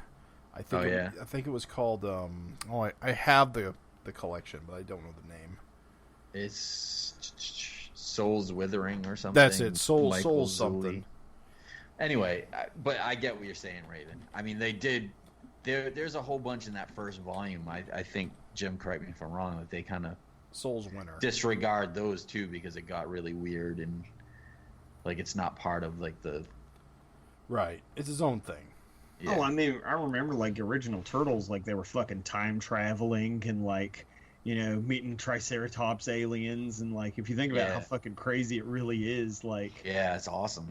It was like, and this funny thing is like, so that's why I'm with you, Jim, when you say that's not really true, because what's so funny is it always made me confused why Ninja Turtle fans shit on this so hard, because to me Ninja Turtles was violent and was really weird and was kind of a book where any fucking thing could happen. I think there's 2 factors, okay?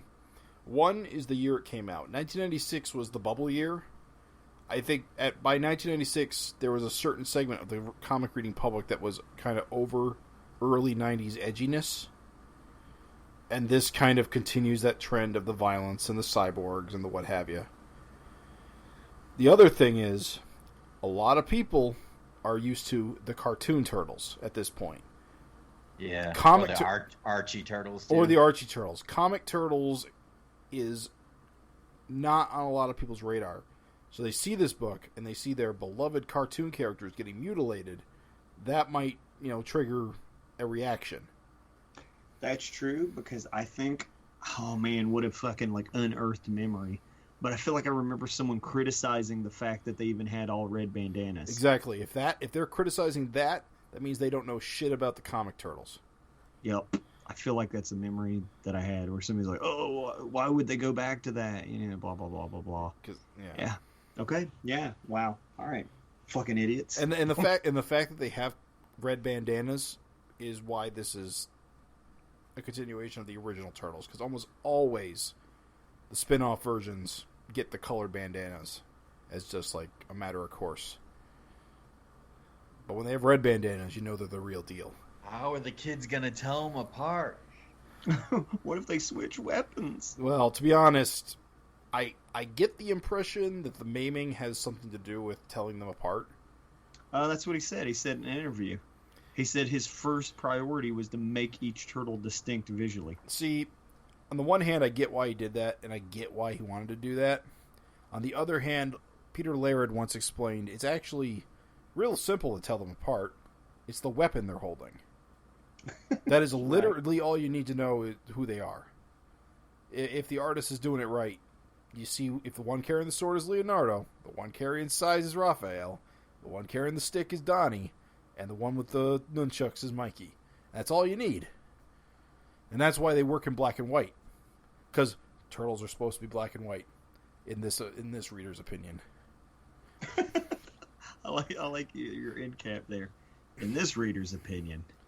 It's good. No, I just as a first fresh face, never read it turtle like Savage. I just never read these. These are new to me. I was aware they existed. I just never read them, and I fucking loved it, dude.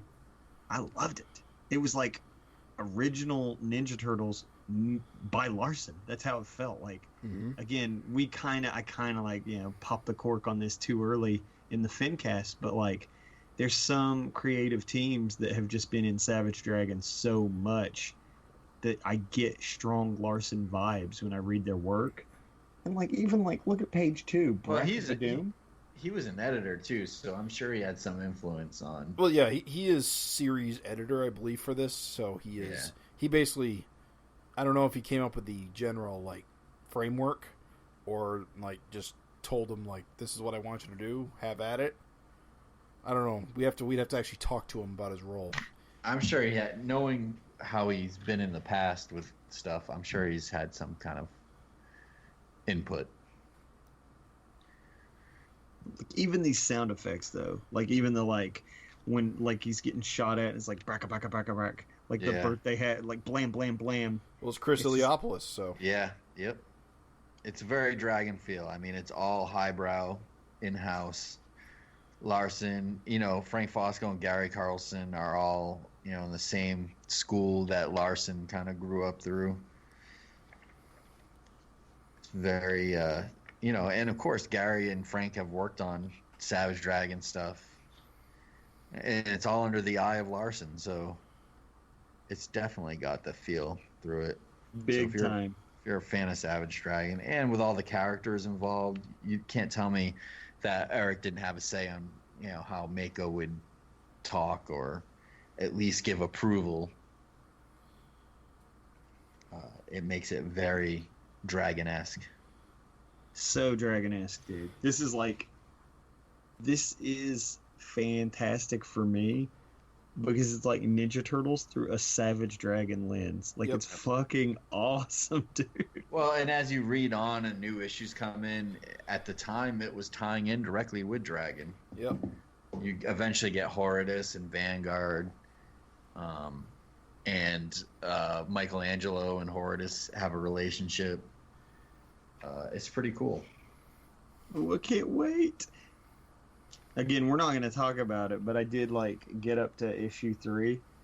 But we're gonna dole it out, dear listeners.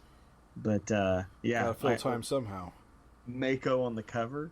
And what's funny is they gave me the new cover. They didn't give me the Mako cover, and so I went cruising the shelves and I saw they had the Mako cover, and I was like, oh shit, I'm getting that. I wonder how that works, with IDW. And well, the Image. way I understand it is because Ninja Turtles was owned by Mirage. Eric was basically doing, I would assume, it as a license / work for hire deal. So Mirage retained all art rights, all copyrights. So when Viacom bought them out, Viacom just gets all this stuff and they can use it as necessary. So even though Eric's characters are on the cover, I assume because it's part of the original work, they have complete right to just reprint it. Yeah, like I said, I wonder how that works. They have a right to reprint it? I would assume so. I mean, in the final 3 issues, you're not going to see any of the Savage Dragon cast, I presume. No. Because I would get that they would have the right that no one else could print it, but for them to be able to reprint, stuff that has Eric's character, I don't know. I guess I mean, understand it does how seem weird. It works. I mean, it does seem weird. There's that Savage Dragon Martial Law crossover that got reprinted, I believe, in the DC collection of Martial Law. Yeah, there must be something in the language. Well, it's just if you're working, I guess it's an agreement with whoever you're working with and whoever owns the rights. And if you're getting, whoever owns the rights to the work, they got the republishing rights. Yeah. I mean. Well, the way I look at it... Dragon appeared in Max. That got reprinted when Max got remastered. The way I look at it, I wouldn't be upset if I was Eric. It gives you potential more exposure to people that... I assume from context that Eric doesn't like his characters being on anything other than Image. No, he doesn't. For obvious reasons. And I know he said he wouldn't be supplying any variant covers or anything. Right. Which is kind of a bummer. Yeah, he's not involved with this at all. Yeah. Which, like you said, bummer. It's just the way it's got to be. You know what, though? That's because those motherfuckers, I'm guessing. This is pure speculation, guys. Please, I've no insight at all. But remember when he hit him up for 222 and no fucking buddy, replied or whatever? That'd give me a good reason not to work with him. Or fuck yeah, that'd sour me. Because he wanted the Turtles to show up in 222. Yeah, that would have been really rad. Yeah, I'd have been like, man, fuck you, buttholes. Well, I think what happened was he talked to Peter Laird, and Peter Laird doesn't have the rights to authorize anymore. So, yeah, and then dealing with Viacom's a whole nother ball of bullshit. Yep, that's what he said. You got to miss those handshake agreements. Yeah, you know what I mean. I hated to see the Turtles go corporate. I really did. I was like, that is probably one of the saddest days in comics history. It is, dude, because they were one of the biggest indie success stories that ever was. Even worse than Wildstorm being sold to DC. Yeah, that truly was just a way to grab Alan Moore's shit. That's all. They just wanted that Alan Is Moore. that? I thought. See, I don't know. I get the impression that Jim Lee was always looking to sell out. He was, but what value does Wildstorm have without Alan Moore's work? Well, all the Garth Ennis and Warren Ellis and Yeah, but everybody else. I mean, wait, what Alan Moore worked? I mean, I guess the ABC League. stuff, League, Yeah. right? But that's League, Tom Strong, Prometheus. that's I guess. See, that's weird because that's true. DC does own that stuff because they're still using Tom Strong. Tom Strong showing up recently, but they don't own League of Extraordinary Gentlemen, which is weird. Some fucking how you talk about crazy language and comic deals. Right. Some fucking how they don't. I mean, they have the right to reprint those first two, and that's it. That's why the next volume came out and it had so much sex in it because he's like, meh. Maybe they got first refusal, something Maybe. like that. Who knows? Turtle power. Yep, turtles are cool. I fucking loved it, dudes. I mean, for me, this was awesome. I am gonna praise all the little shit. I love fucking Frank's art. I like fucking the writing. I think the Ninja Turtles are hilarious, and I think that they just felt really true. Like it just felt like true. Like they felt true to how the shit just like it. Everything rang true. I was super pleased with it. I think the fact that it felt like a highbrow book, Right. was fucking good. Like these are crazy panels, like when fucking Raph turns and his head's all mutilated. Yep. It's fucking awesome, dude. It's good. Yes. Yep. I am pleased as hell to finally have taken this ride. Yeah, it is kind of nice for people to get the opportunity to get their hands on these comics, and it's cool that they're coming out instead of just all in one lump trade, like month to month. And IDW trades are the worst too. You get like 4 issues for like $25. It's stupid. Yeah, but Oof. Like they were putting out those Archie Turtles collections, and they were literally 4 issues for like $30. Ooh. And there are hundreds of those comics. They only got like 5 volumes in before they canceled it, and I knew that would happen because you got too much content. that's crazy. For a premium price. Those should be like 12-issue fat phone books. Yeah. Yeah, but this is not. I'm pleased that it's coming out in its original form. Yeah. And to get to see it in color. I have the black and white issues I can always look at, but it's nice to see color. I know, Jim, you were saying that IDW's coloring is typically crappy. What were your thoughts on this first issue? Coloring was real good here. I thought it looked really natural. I didn't see any like there weren't a lot of like lens flare crap and like I don't see any of that. No. Any of the kind of hyper realism, lots of. I don't even know if it's hyper realism, just like the overuse of colors, I guess is what I'm saying. Like with all the flares and stuff like that. Like they kept it pretty good, I think. Yeah, I like it. I wasn't sure I was going to because like I said, I like it in black and white, but I think overall it works. And Raven, did you? And I guess because Jim, you didn't look at the second issue yet. I have not. Raven, did you notice the big difference in the art from the first to the second issue? I did, and it is especially huge in issue 3. Like issue 3 looks, I would imagine, completely different in black and white. Really? Yeah. Better or worse? Well, I almost want to say that it would have been better. Even though I'm with you, I don't think that they overdid it on the coloring. In fact, I actually really do like this coloring. Like, I think I'm gonna just agree with you guys that they, did a very good job not to like go into crazy like color holds and a bunch of crazy wacky shit.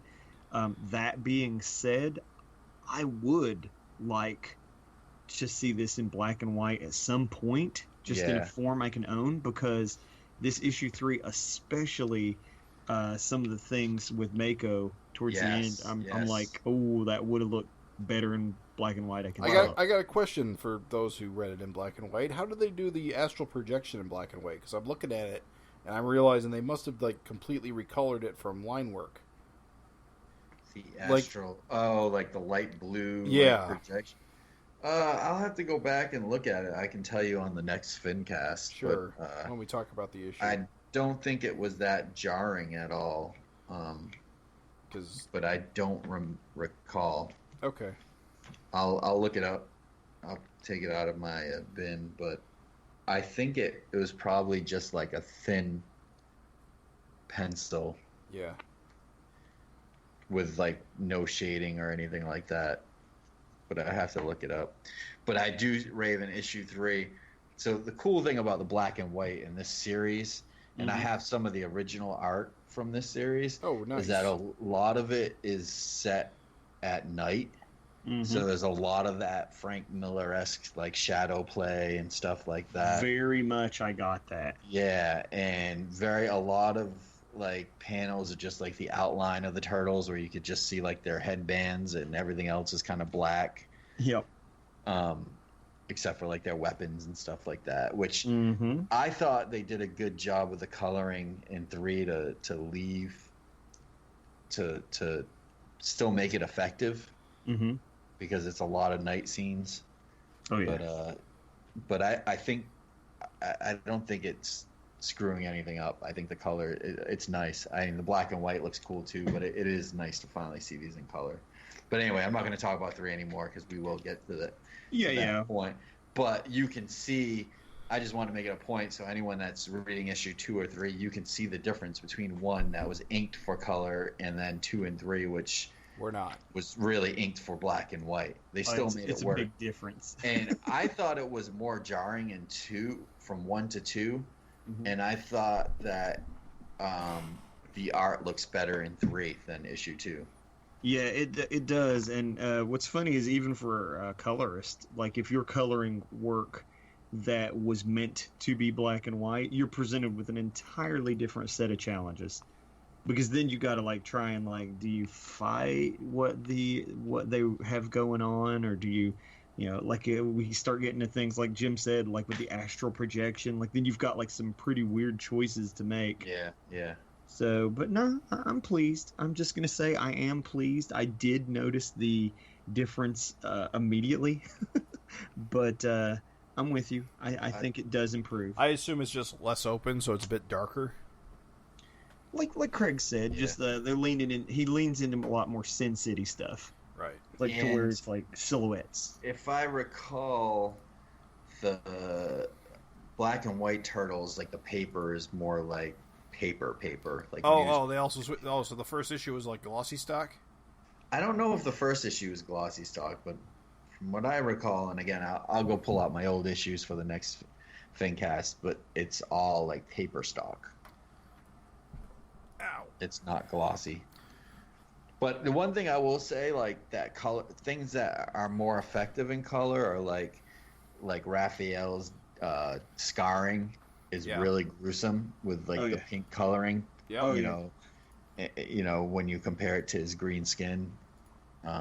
So there are things like that.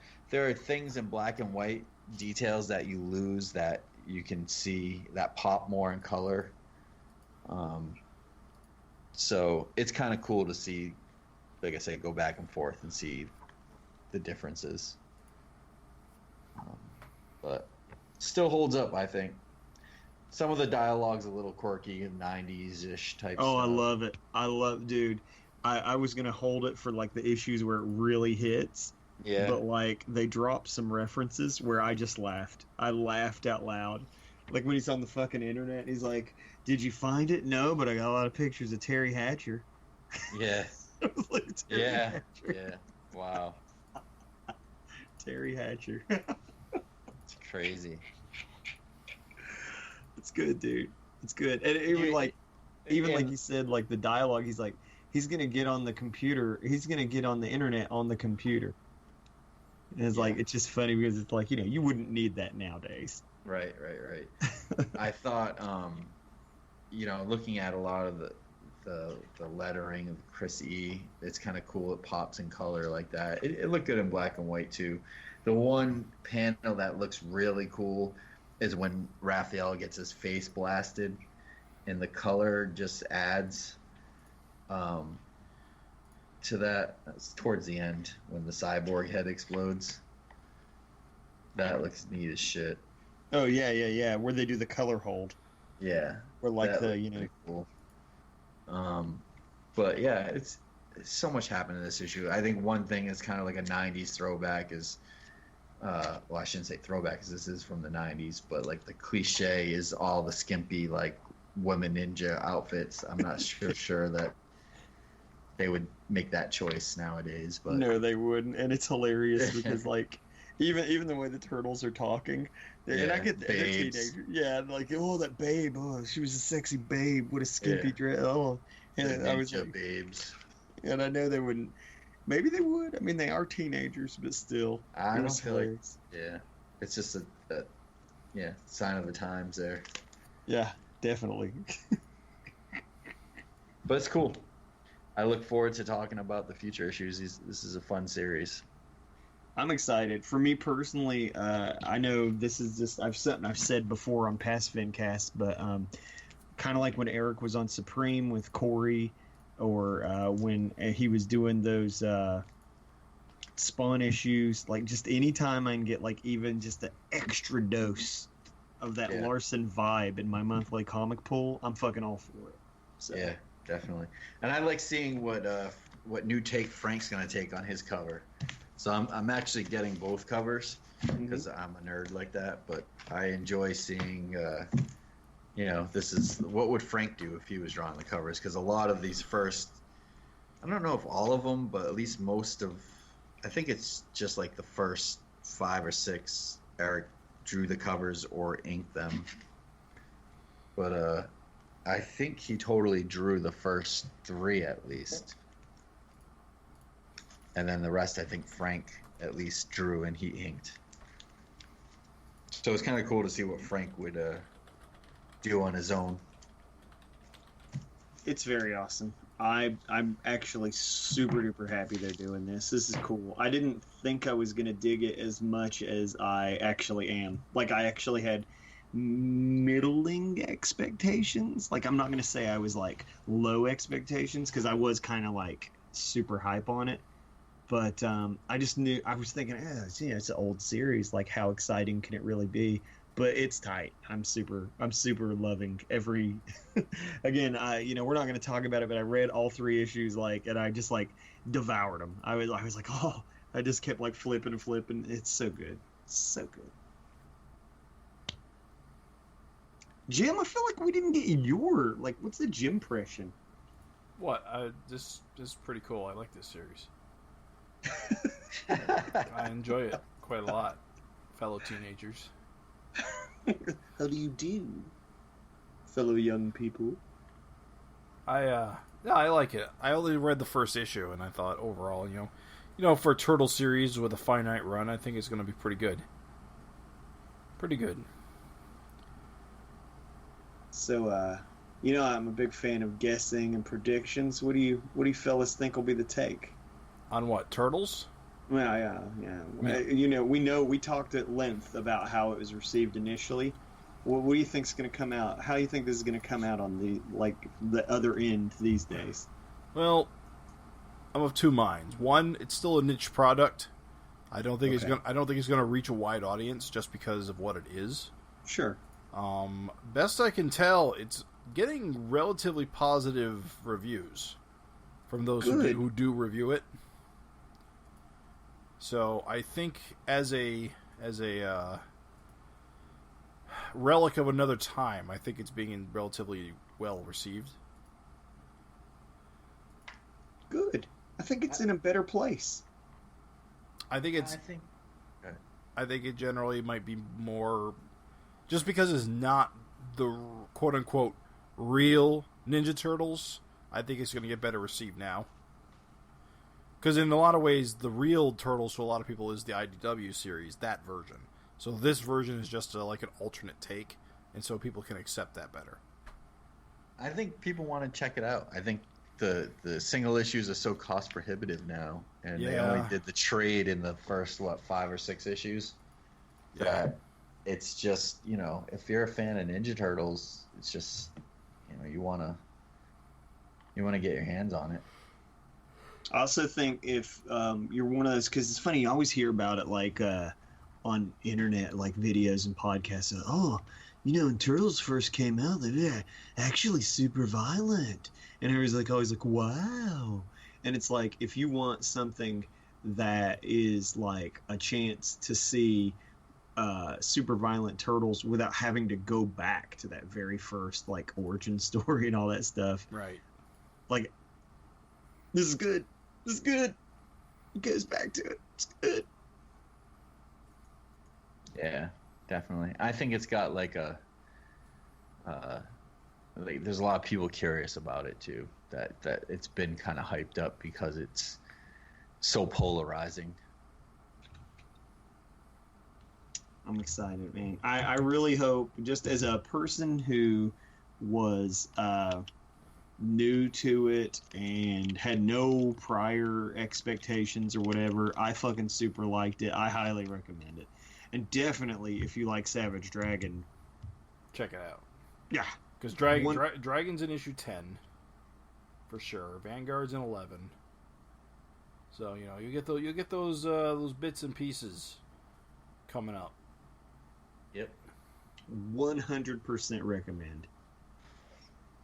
Also, the Night Watchman, for some reason. He's Yes. on the cover. Another cool character, especially in black and white. It's kind of like their version of Batman. Yeah, and around this time, Big Bang was doing like a big send-up to The Dark Knight Returns with him. I think it's that version of the character.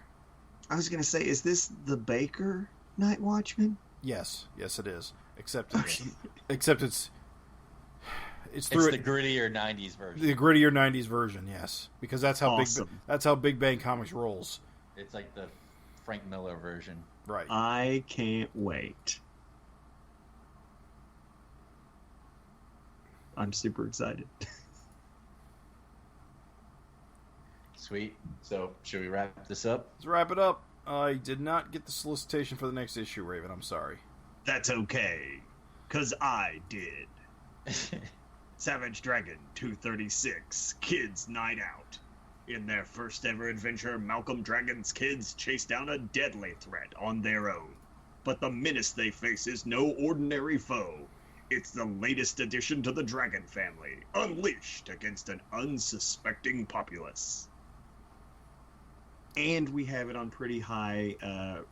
Eric himself said that that copy doesn't have much to do with anything, so there you go.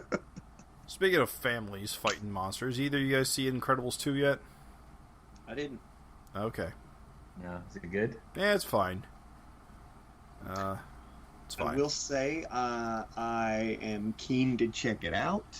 I do like some cartoon big butt, and definitely You'll definitely get a lot of that, yes.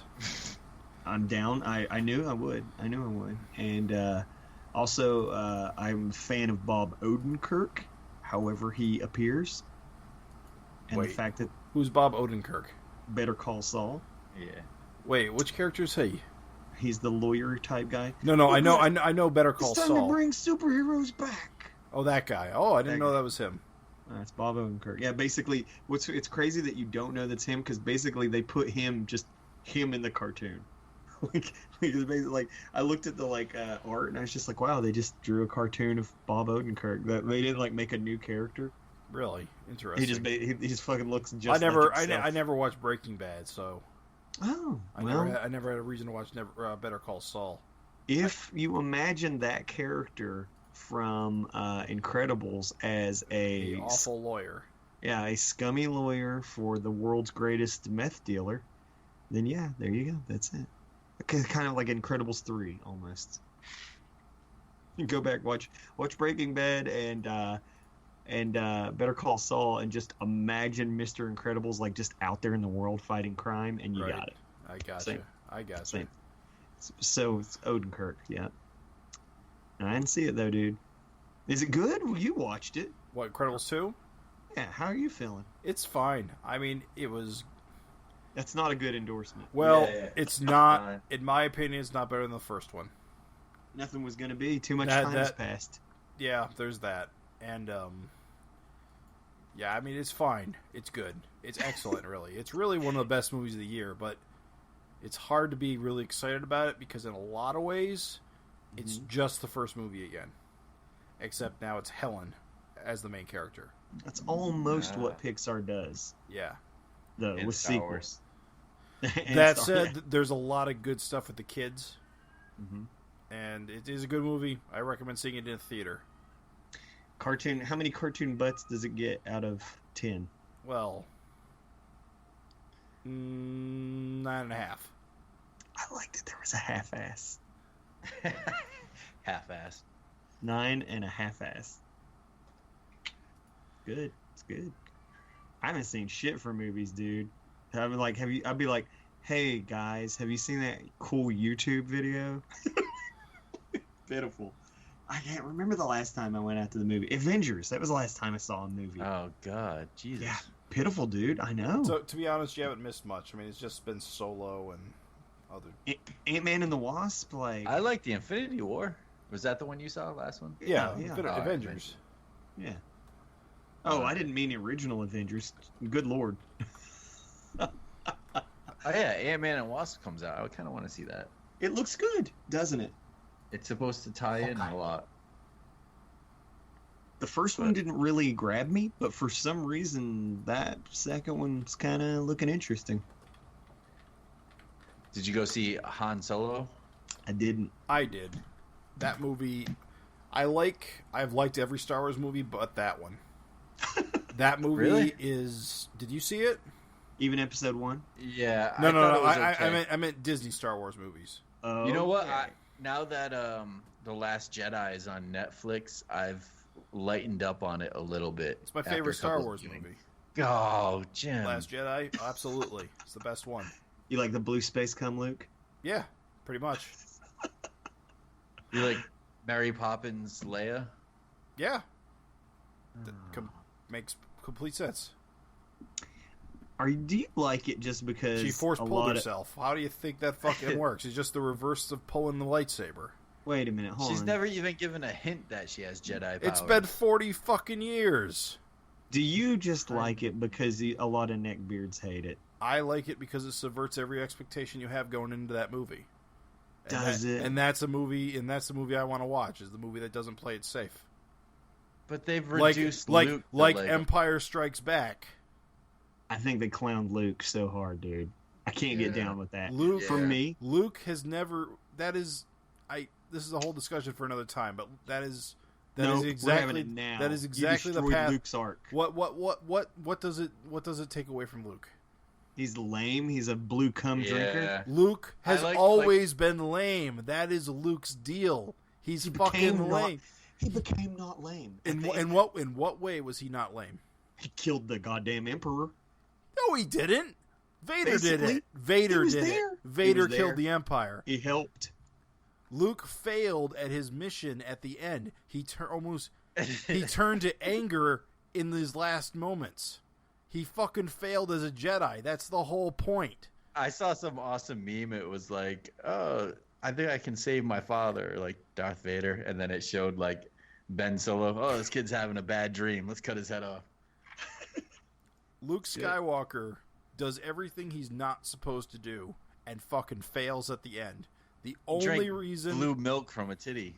Yeah, not good, dude. he is Not good. not a great warrior, he is not a great Jedi. He never asked for this. He's bad at it. He never had anyone to properly teach him. A weekend with Yoda was not enough. So Rey, who is virtually the same character, gets a pass from you? Rey is different. They Oh, make it. how? They make it. How is she different? The movies make it completely clear that her and Kylo are not Jedi. They're something completely new. That's the whole point. Space Orphan gets force powers. So, seeing that this isn't the Star FINcast, maybe we should save the rest of this for It's- off. It's fine. Yep, you're right. Let's just cool down, guys. Everyone expects Luke to be a great teacher and a great warrior. He fails at that too. It's completely in his This character. guy, he hasn't had enough. He's fired up now. It's cool. You know what? You're wrong and just don't like it. It's not about being wrong. It's Well, about thanks, theming. guys, for listening. We'll see you on the next Savage FINcast. Wow, wow. Womp womp.